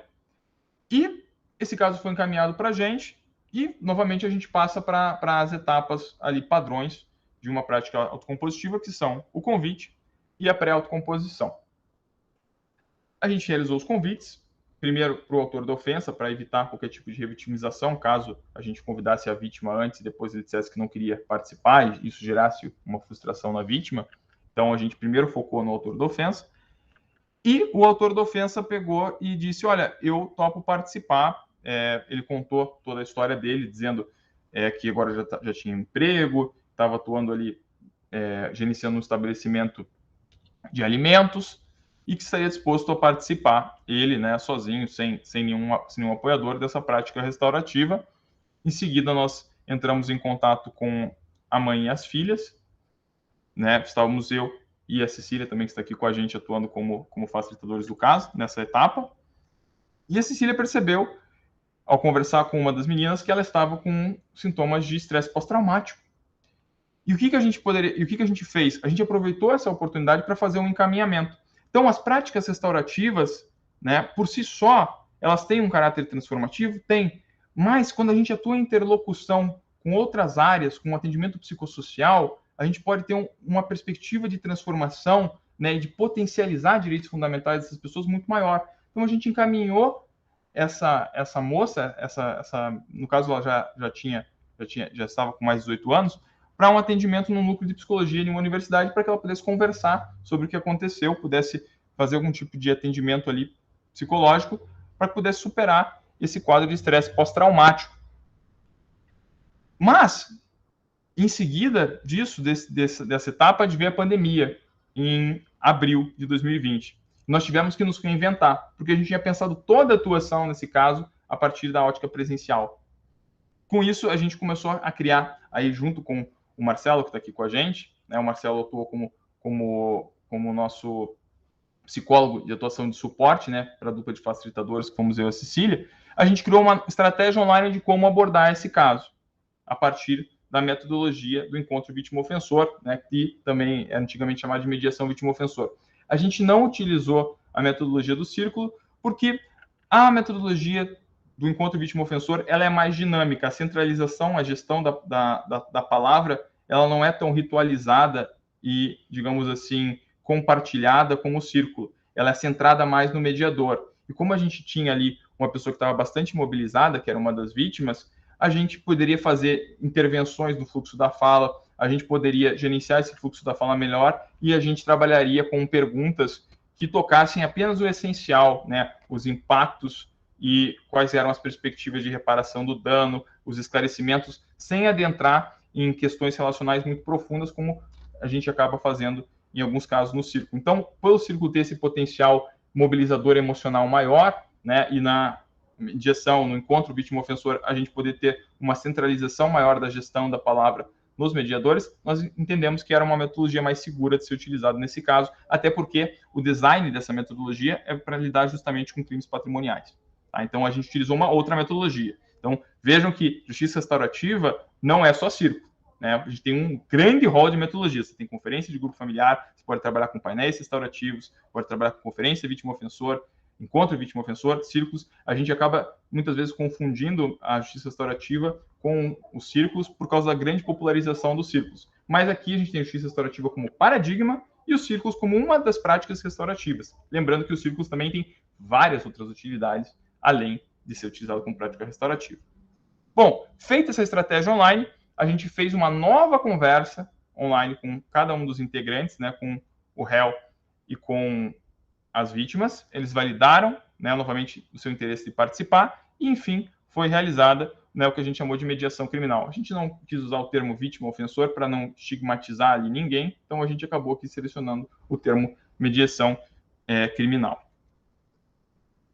Então, a estratégia da prática, bem rapidinho, né, a gente fez uma abertura, né, em que o autor da ofensa ele pôde confirmar que ele efetivamente praticou aquela ofensa. Isso é fundamental, porque para participar de uma prática restaurativa, a gente não tem que ter, digamos assim, nenhuma dissonância com relação à essência dos fatos, porque é uma prática reflexiva, dialógica, não é uma prática investigativa.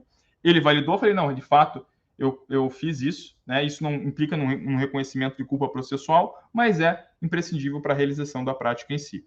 Então, foi feita uma apresentação, né, em que eles puderam se apresentar espontaneamente, uma rodada de apresentação, nós também nos apresentarmos.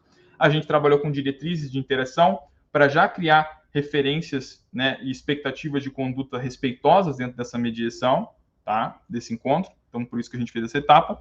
E, enfim, a gente foi às perguntas. E, diferentemente do círculo, em que a gente tem a atuação do facilitador participante, aqui a gente não respondeu as perguntas. Tá? Quem respondeu as perguntas foram eles.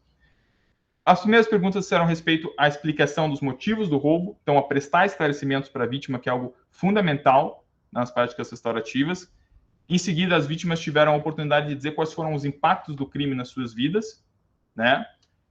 E o autor da ofensa teve a oportunidade de prestar esclarecimentos com relação a questionamentos que foram feitos pelas vítimas, né? Então, as vítimas estavam ali naquela posição de credor de esclarecimentos e de reparação do autor da ofensa. O autor por ter uma oportunidade de dizer quais foram os impactos na sua vida, né? Quais foram as dificuldades que ele passou por ter praticado o crime, e daí foi dada a abertura da palavra para que a gente pudesse pensar em uma forma de como lidar com isso. E, para tanto, as vítimas se reuniriam em uma sessão privada, né, desligaram suas câmeras, elas estavam na sua casa, né, então aqui a gente estava fazendo uma prática online, dialogaram sobre quais que seriam as separações que elas gostariam de receber, e daí fizeram uma proposta para o autor da ofensa. E essa proposta consistiu na seguinte questão.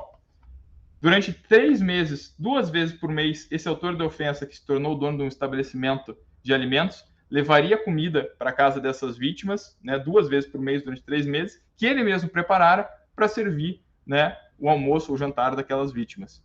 Então, uma reparação simbólica para essas vítimas, considerando que elas tiveram o bem de volta, né, o celular ele foi apreendido e foi devolvido para elas, então elas não tiveram um dano material, né, tiveram o dano psicológico dessa experiência do crime. E, além disso, isso foi uma proposta feita pelas vítimas. Como eram pessoas bastante religiosas, eles propuseram ao autor da ofensa que ele pagasse durante 6 meses, uma vez por mês, uma cesta básica para a paróquia da comunidade dele. Então, veja, a gente tem a noção a partir de uma racionalidade penal, e que a vítima quer que o autor da ofensa queime no fogo do inferno, todas as vezes, quer que ele sofra, quer que ele morra, quer que ele etc., mas isso acaba estando muitas vezes mais arraigado à nossa perspectiva de vincular a responsabilização com a aflição, com a pena, do que necessariamente algo que vai ser verificado em todos os casos. Nessa situação, veja, as vítimas pediram que o homem que as roubou fosse até a sua residência, preparasse comida que elas se alimentariam. Então vejam todos os fatores de risco aqui que elas se submeteram por confiar naquele rapaz, para que ele, né, pudesse, digamos assim, ser responsabilizado pelo que fez. Vejam como as práticas restaurativas potencializam, né, os laços de confiança, potencializam vínculos saudáveis, potencializam a possibilidade do sujeito fazer o bem para o outro.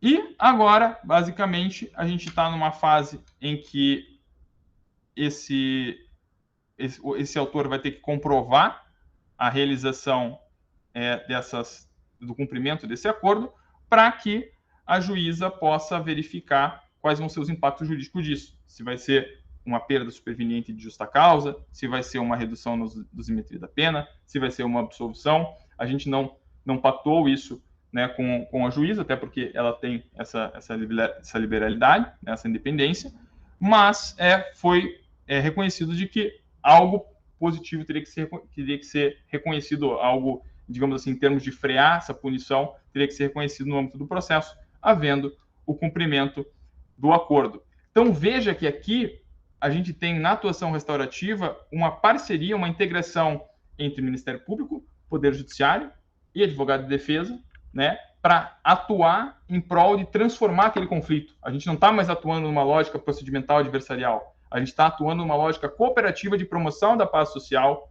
a partir de uma responsabilização restaurativa. Isso também é uma grande inovação que a gente percebeu a atuar nesse caso. Ninguém, seja no âmbito do sistema de justiça, seja extra-sistema de justiça, extrajudicial, faz justiça restaurativa sozinho, ainda mais com um caráter transformativo.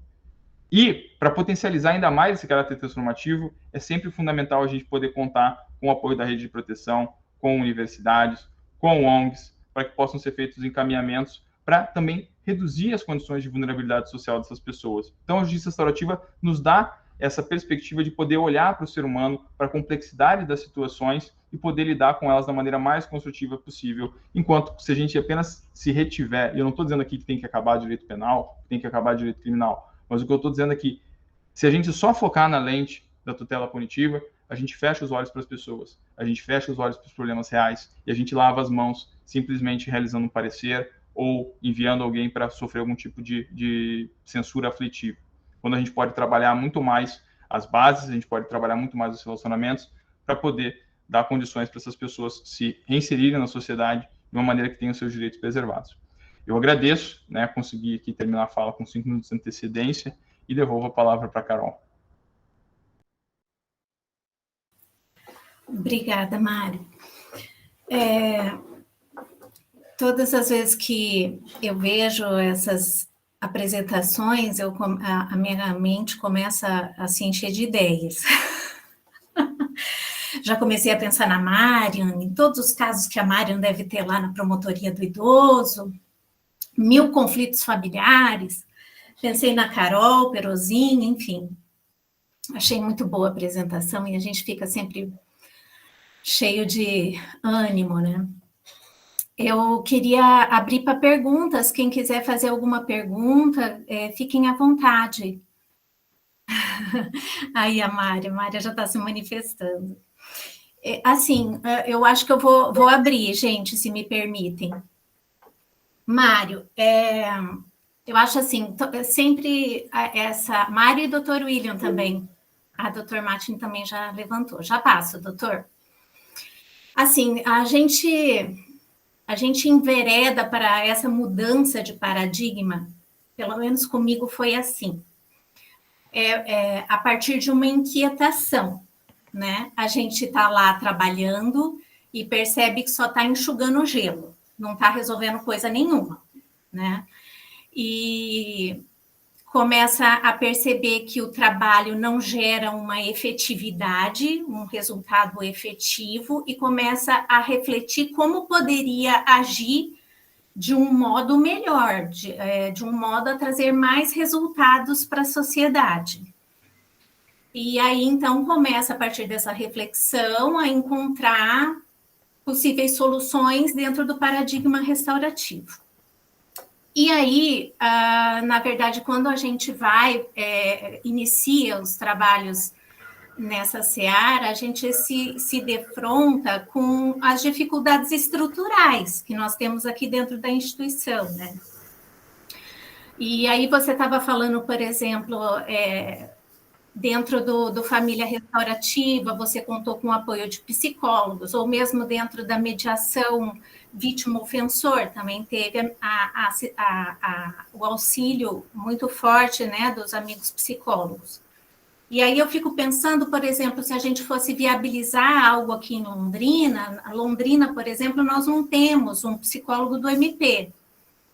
Aí a alternativa seria a gente firmar parceria com psicólogos de outras instituições, seria isso?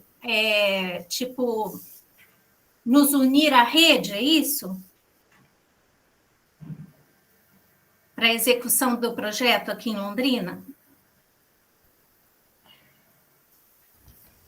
Doutor William, quer responder? Eu não sei como é que ficou. Posso? Da fala agora? Tá, Mário, eu faço uma abordagem, depois você complementa e, eventualmente, eu faço um fechamento. Pode ser? Bom, Carol, todo projeto, ele envolve diversas fases. Nós temos que pensar, ao construir um projeto, exatamente o que eu preciso em relação a essas fases, ou seja, não desconstruir o projeto como um todo por conta de alguns pontos que são importantes para ele. Então, vamos lá. Isso é um aspecto, uma pergunta muito importante que você colocou, na minha visão, hoje, porque, por vezes, seria colocar assim, olha, nós precisamos do psicólogo, por exemplo, para criar qualquer projeto que faça restaurativo. Isso é um erro, porque isso vai contra até a própria ideia de emancipação da JR como um instituto de viés comunitário. Então, a comunidade precisa sempre ter um psicólogo. Veja, por que o psicólogo, ele como psicólogo, entrou no justiça restaurativo? Havia uma ideia de cuidado em relação a uma triagem prévia e também de checagem a outra equipe de psicólogo em relação à checagem posterior. Se me perguntasse, hoje, a ideia do psicólogo é absolutamente imprescindível para fazer um novo projeto como isso? Na minha visão, eu vou deixar a palavra aberta, estou realmente tensionando a conversa, na minha visão é que não. Ajuda muito, sim. Ele traz novos elementos para o projeto? Sim. Mas eu teria que deixar de fazer se não ter? Na minha visão, não. Esse é o primeiro ponto. Segundo ponto, para o quê? O núcleo da prática desses casos, não são os psicólogos, são os facilitadores. Então, nós não podemos, digamos, jogar tudo fora, principalmente o núcleo da questão, por um ponto circunstancial, que é importante, claro, vejo, já falei isso, porém, às vezes se fala, se eu não tiver psicólogo, eu não faço, nem começa, nem tenta, enfim, não se cria. Aí você vai ter que medir o seu passo. Não, peraí, alguns casos que talvez eu pudesse receber, se eu tivesse um outro apoio profissional para dar suporte, eu não vou fazê-lo por não ter. Outros casos eu vou poder atender. Então, é uma questão, eu acho que de estratégia de atendimento, dependendo das suas potencialidades. Bom, tá, em Londrina não tem psicólogo. No caso desse projeto, também as psicólogas, enfim, o serviço de psicologia foi cedido pelo NATCAEX. É possível o NATCAEX atender todo o estado para todos os casos desse tipo? Talvez não, mas nós estamos falando de hoje. Quantas pessoas estão fazendo iniciativas nesse sentido hoje? Entende? Então, para hoje, é possível o NATCAEX atender? Talvez sim. Então, a gente tem que começar, como a Kay Pranes fala, de onde nós estamos. Nós estamos numa situação ainda muito incipiente, podemos dar o primeiro passo a partir disso. E óbvio que existem outros milhares, aí sim, fechando sobre parceria, sim, na minha visão, nós temos outros milhares de parceiros que poderíamos trazer para isso, desde que nós tenhamos um know-how razoavelmente já estruturado, para que essas pessoas também não fiquem perdidas dentro do processo. E aí o know-how, eu acredito que é a fase importante que o NUPIA, enfim, deve dispor.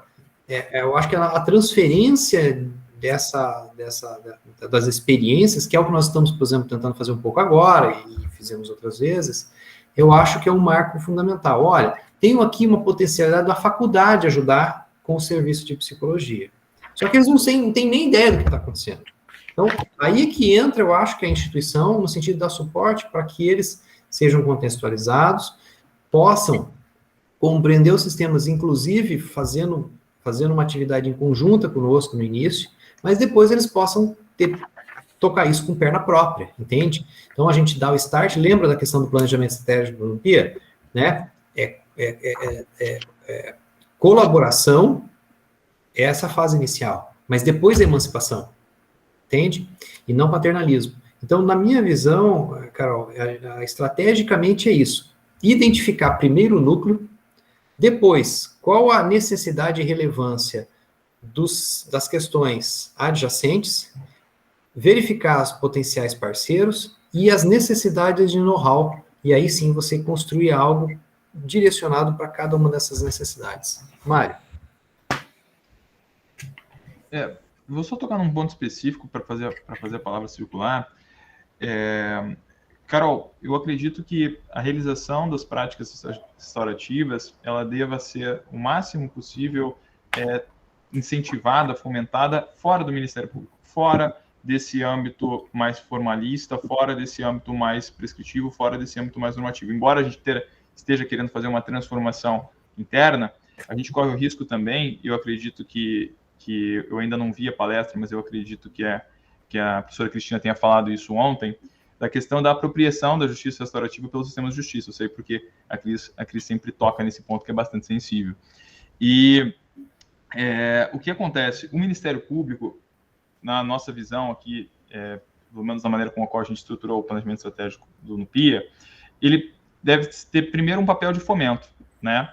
Então, você trabalhando, como o Dr. William falou, em conjunto com universidades, com ONGs, com a rede de proteção, você pode, digamos assim, demonstrar que existe essa face do Ministério Público que poucas pessoas conhecem, em termos de atuação restaurativa, e que o Ministério Público reconhece essa atuação como legítima. Com isso, a gente consegue fomentar que, pelo menos, uma atuação mais integrada em termos restaurativos aconteça fora do Ministério Público e seja apropriada pelas demais instituições e seja apropriada pela comunidade. Nunca de uma maneira prescritiva, mas sim de uma maneira corresponsável, né? Porque, veja, a ideia não é transformar o Ministério Público num grande Sejusc, a ideia é transformar o Ministério Público num fomentador, né? E digo não só no que diz respeito à estrutura referente ao atendimento psicológico, ao suporte psicológico, mas também ao serviço social, né?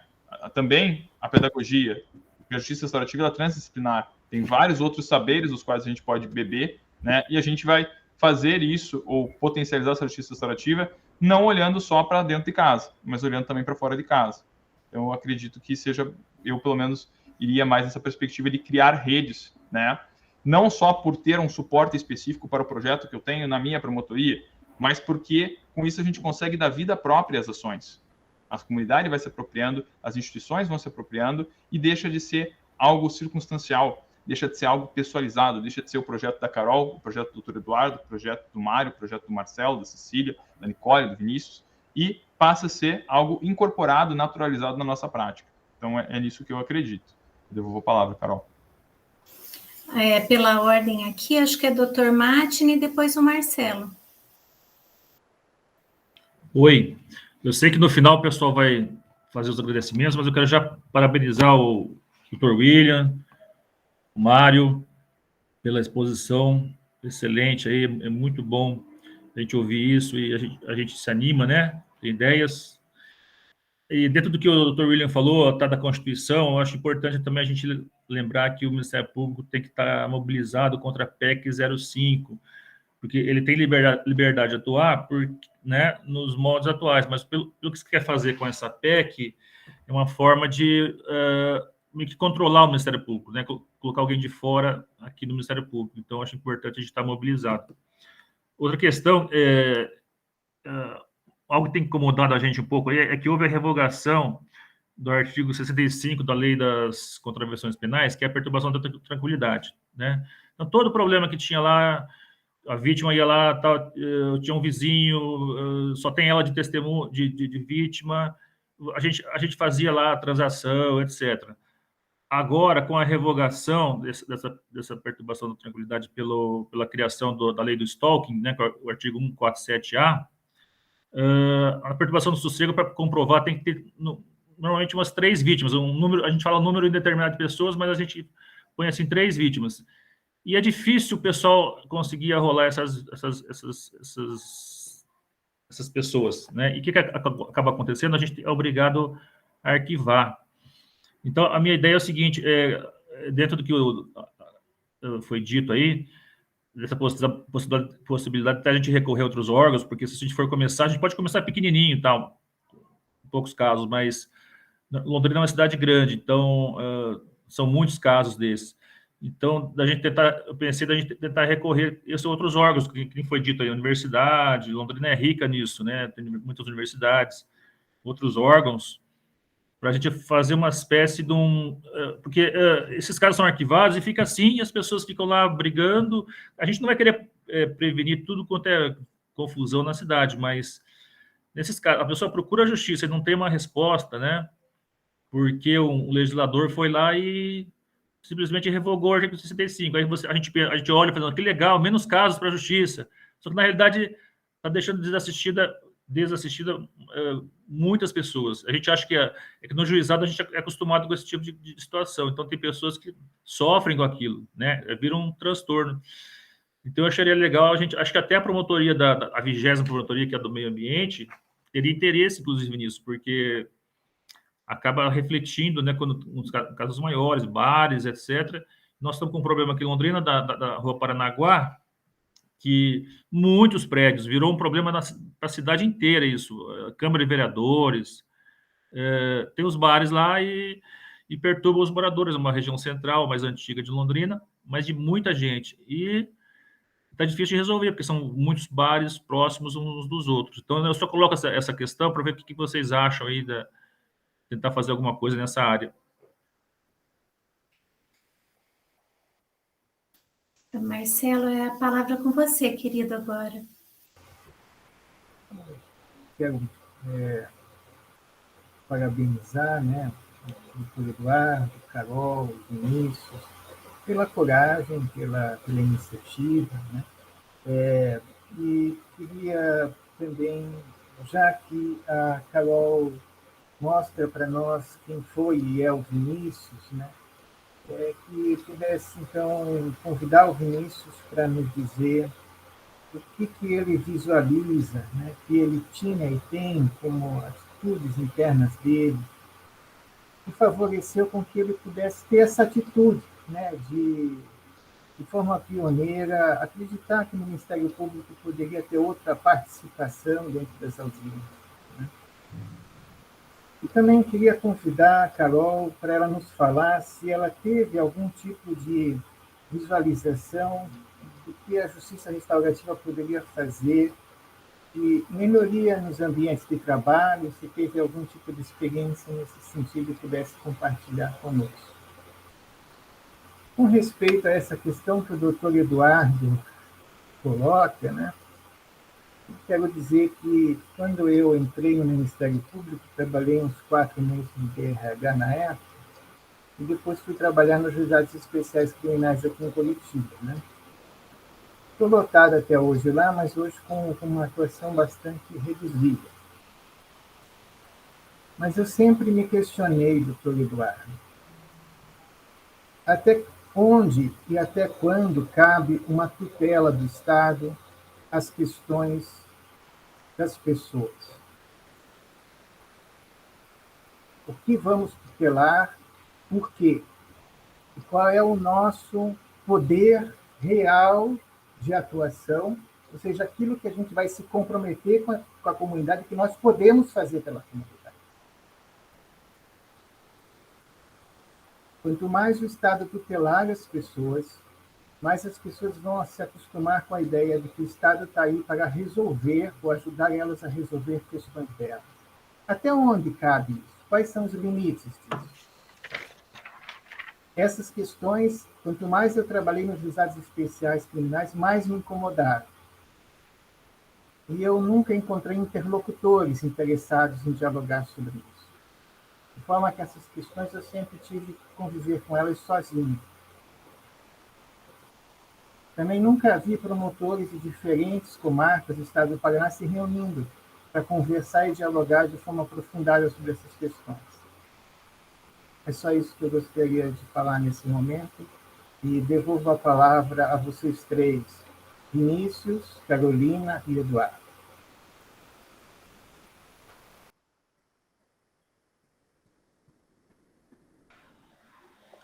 Carol, posso falar? Vocês estão ouvindo? Bom, primeiramente queria dar bom dia a todos. Obrigado a Carol por essas palavras, fiquei bastante emocionado. E aí, respondendo a pergunta, quando eu trabalhava na época no juizado como estagiário de graduação, eu cheguei com aquele pensamento da faculdade que o juizado está lá para todo mundo se conciliar, pautado na informalidade, né, na conciliação, e a gente trabalhando lá na promotoria na frente de um computador, os processos se tornam números para a gente. Então, eu não sei quem é o João, eu não sei quem é a Maria, eu sei que o processo é o número 39040/2020.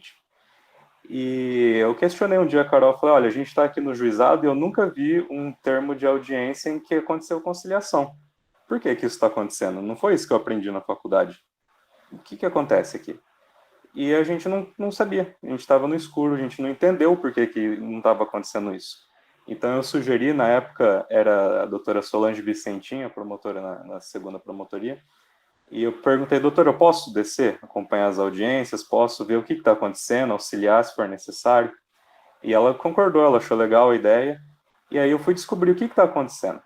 E na verdade, assim, não sei, as pessoas não sentiam muita segurança em se conciliar, não entendiam o que ia acontecer lá na frente no processo, não entendiam o que era o processo no juizado, quais eram as consequências, os benefícios de uma conciliação, as consequências do processo seguir. Então faltava esclarecer para a pessoa, para a gente é uma coisa muito normal, nós operadores do direito, né? Mas para quem está lá, a pessoa não tem essa noção. Então faltava o diálogo mesmo. O que a Carol falou hoje é muito realidade. Lá no juizado, todo mundo agora é uma grande família. Então, as audiências de conciliação eram no período da tarde, né? O que eu fazia de manhã era abrir os processos, entender mais ou menos o que aconteceu em cada caso. Uma leitura superficial só para saber qual que era a história. E aí a gente tinha que conversar sobre como que ia ser abordado essa audiência. Porque tem gente que está lá porque quer uma reparação financeira. Tem gente que só quer sossego. Tem gente que está lá porque é o ex brigando com a atual da namorada tal, e que está lá para provocar. Então você não pode abordar da mesma forma todas as audiências. A conciliação ela tem que ser específica para aquelas pessoas que estão lá. Você tem que entender qual que é o problema delas e agir da maneira mais específica. Então, e aí a gente começou esse trabalho com as conciliadoras. E depois que eu me formei, eu também fiquei 1 ano como conciliador voluntário, continuei trabalhando com a Carol, com o Dr. Eduardo, e a gente foi se unindo, né? Então as conciliadoras subiam na promotoria, falavam, o que é para fazer nesse caso? A gente descia, já avisava, opa, hoje tem um caso mais complicado, vamos conversar, vamos dialogar. Então, eu percebi essa necessidade na prática, vendo que o juizado não estava cumprindo seu papel, não tinha conciliação lá, tudo virava ação penal, e eu não entendia por que isso acontecia. Mas a partir do momento que a gente sentou, dialogou e explicou para as pessoas o que era o juizado e quais eram as vantagens e as desvantagens de uma conciliação, o número de transações e conciliações disparou, subiu muito. Então faltava isso, faltava conversar, explicar. Né, entender que nem todo mundo tem esse conhecimento jurídico que a gente tem e acha que tinha gente que ia lá, achava que o vizinho ia ser preso, ia ficar 5 anos preso porque estava com som alto. E a gente fala, cara, não é assim que funciona. Então, faltava isso, faltava esse contato e fiquei muito feliz que conseguimos iniciar e aqui hoje a gente vê os frutos disso, né? Então, fiquei muito satisfeito, agradeço de novo a Carol pelas palavras e passo novamente a palavra para ela. Obrigada, Vinícius, pela palavra. Realmente foi um trabalho que começou aí da sementinha do Vinícius e cresceu bastante. Hoje a gente tem um relacionamento muito próximo, todos ali no juizado, e o trabalho frutificou bastante. Quanto à fala do Marcelo, a pergunta do Marcelo com relação ao ambiente de trabalho,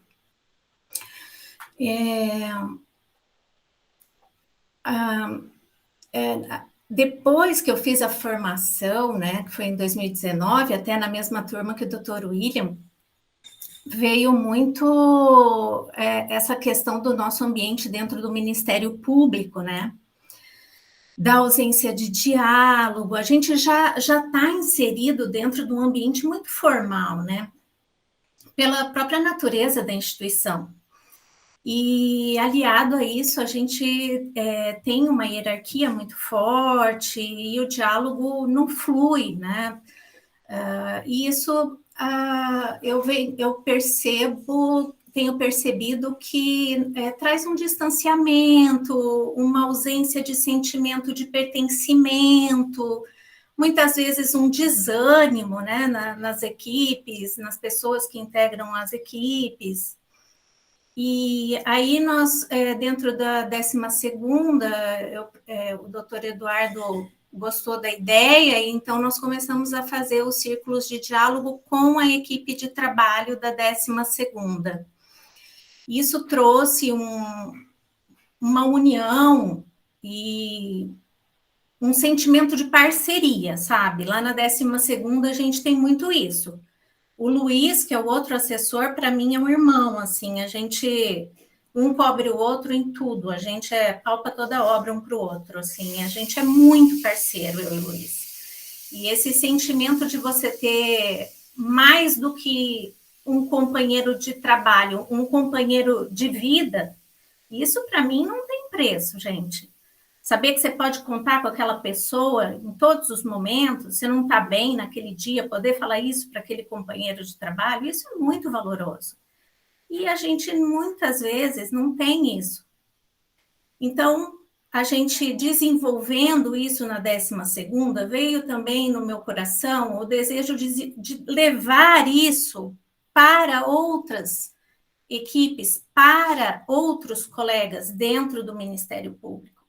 Porque eu acho que só a gente melhorando o nosso diálogo interno, a gente vai conseguir melhorar também o nosso diálogo externo.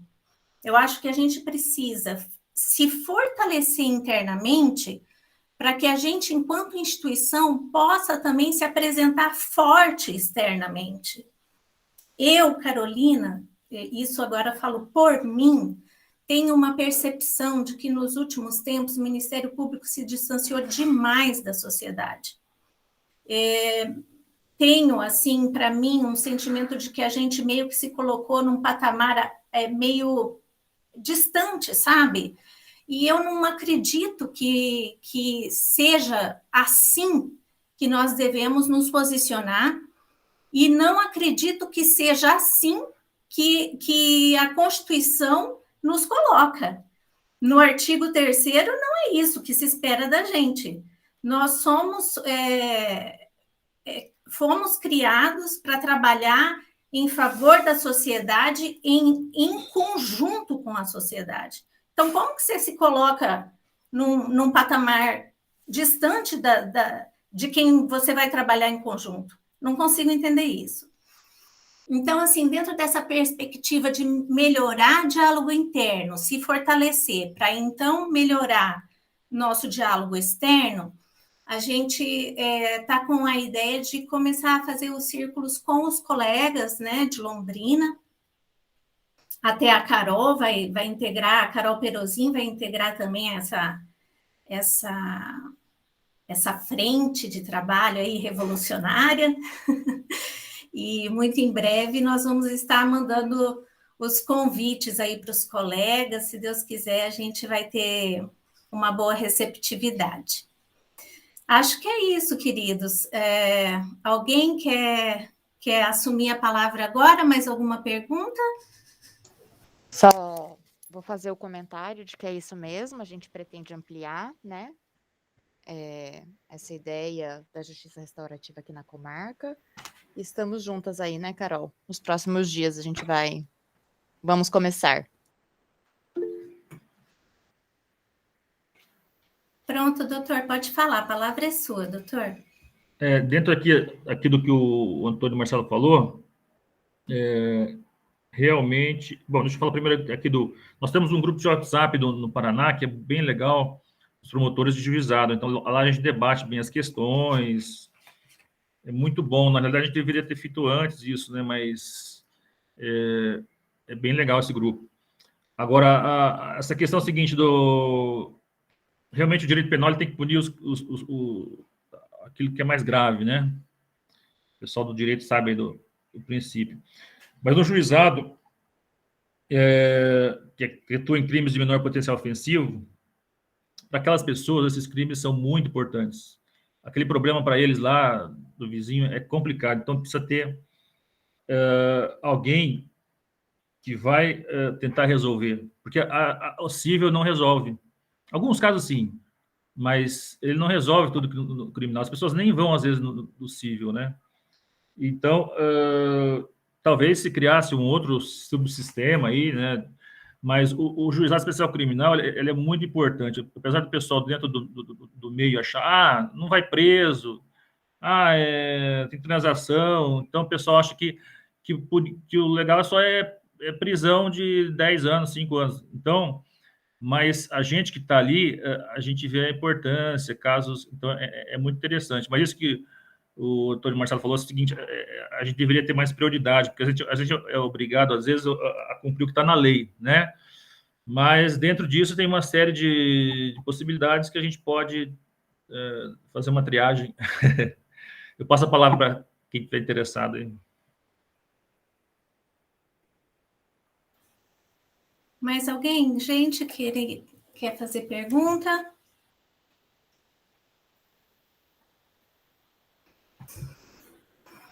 Carol, só novamente e publicamente parabenizar você por todo o teu engajamento, toda a sua energia e todo o amor que você coloca, né, nas ações que você faz. Acho que você consegue uma coisa que é extremamente difícil, né, considerando os estímulos externos que a gente tem o tempo inteiro, nos convidando a ser mais adversariais, o tempo inteiro nos convidando a ser mais prescritivos, mais dominadores, né, mais senhores da razão.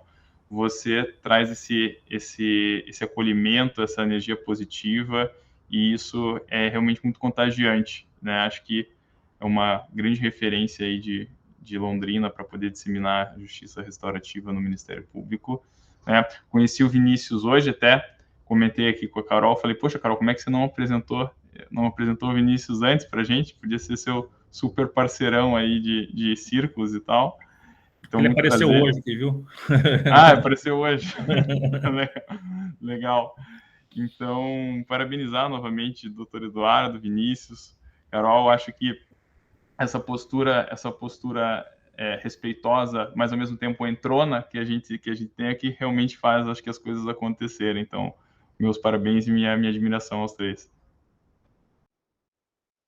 Acho que o doutor William tinha erguido a mãozinha, né, doutor? Oi, Carol.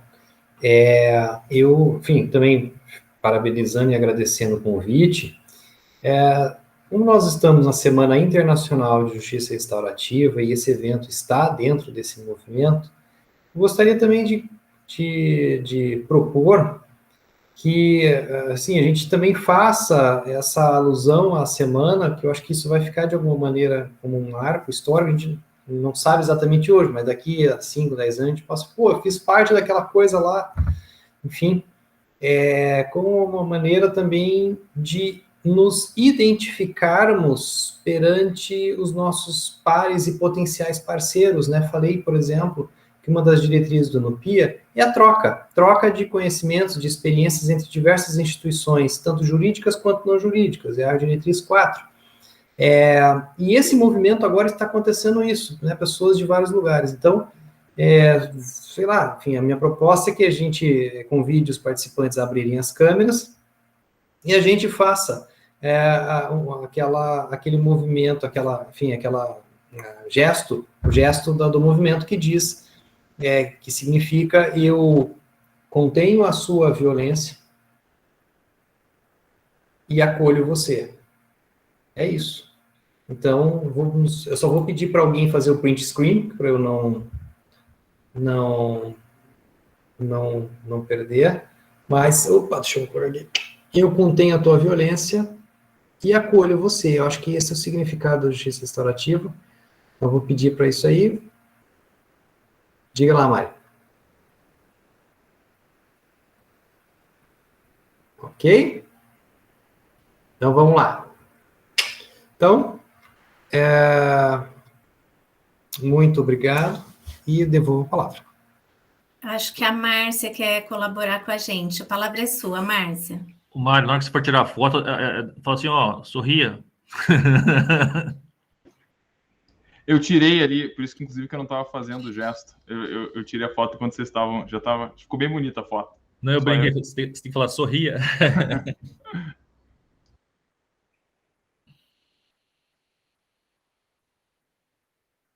Márcia está com... Tá sem som, Márcia. Maria José. Na verdade, eu quero parabenizar vocês pelo... Não sou da área de vocês, sou da área da assistência, mas muitas coisas que vocês colocaram vêm de encontro ao que nós também acreditamos e estamos fazendo. Foi, assim, conhecer um pouco do trabalho de vocês, como vocês estão atuando, eu considerei ótimo, gostei muito de estar aqui com vocês. Obrigada. Ah, que bom ter você com a gente, Maria José. Muito bom ter você aqui, viu? Muito importante para a gente essa aproximação. Muito obrigada. Gente, acho que podemos finalizar. O que vocês acham? Mais algum acréscimo? Acho que foi ótimo. Estou super feliz com o nosso evento. Queria só finalizar convidando todos os... Tem muitos colegas aqui, queria agradecer muito meus colegas de Londrina, Marian, Gilney, Luiz está aqui, muitos colegas queridos, a Nicole, lá do Juizado. Os colegas de Londrina, queria só falar o seguinte, meus amores, nós precisamos de facilitadores. Então, no próximo curso de formação, eu vou avisá-los. E, assim, gostaria muito que vocês entrassem nessa frente para frente, e a gente vai ficar muito feliz de ter vocês com a gente, né, nos cursos de formação, para a gente se unir aí nessa empreitada restaurativa, né? Acho que é isso. Eu queria agradecer de novo ao Dr. William, ao Mário. Foi um prazer ter vocês aqui com a gente. Agradecer Cecília, Sandra, Antônio, Marcelo, que, nossa, sempre me acolhem tão bem. Enfim, muito obrigada mesmo. Cecília, querida, a palavra é sua. Eu não ia falar, mas não consegui me conter, né? Não, eu queria aproveitar para compartilhar com vocês que eu tive uma experiência recente, numa situação que eu estava muito tensa, e o que fez toda a diferença foi o acolhimento da pessoa ao me receber. E aí a gente pensa, nossa, que bom, do outro lado dessa situação existe um ser humano. Então, eu gostaria de agradecer você, Carol, doutor Eduardo, o Vinícius, a todas essas pessoas que nos inspiram, porque com a justiça não é diferente, né? A gente, quando chega, bate nas portas da justiça, a gente está, geralmente, numa situação de vulnerabilidade, de tensão, e quando a gente é acolhida, e a gente consegue perceber que do outro lado existe um ser humano, como nós, tudo fica melhor, né? Então, muito obrigado, e é uma grande alegria, imensa alegria, saber que existem pessoas assim como vocês, no caminho das pessoas com as quais a gente atende. Muito obrigado mesmo. Muito legal. Valeu, queridos. Quer falar mais alguma coisa, doutor? Tá tudo bem? A gente gostaria de agradecer aos nossos convidados, né? Que na realidade dão aula para a gente, né? E a todos que participaram, né? E a gente agradece, né? Ficar até essa hora do almoço aí, né? Vamos almoçar agora, né, gente? Tá bom, então, queridos. Muito obrigada, gente, pela presença de todos. Um grande abraço.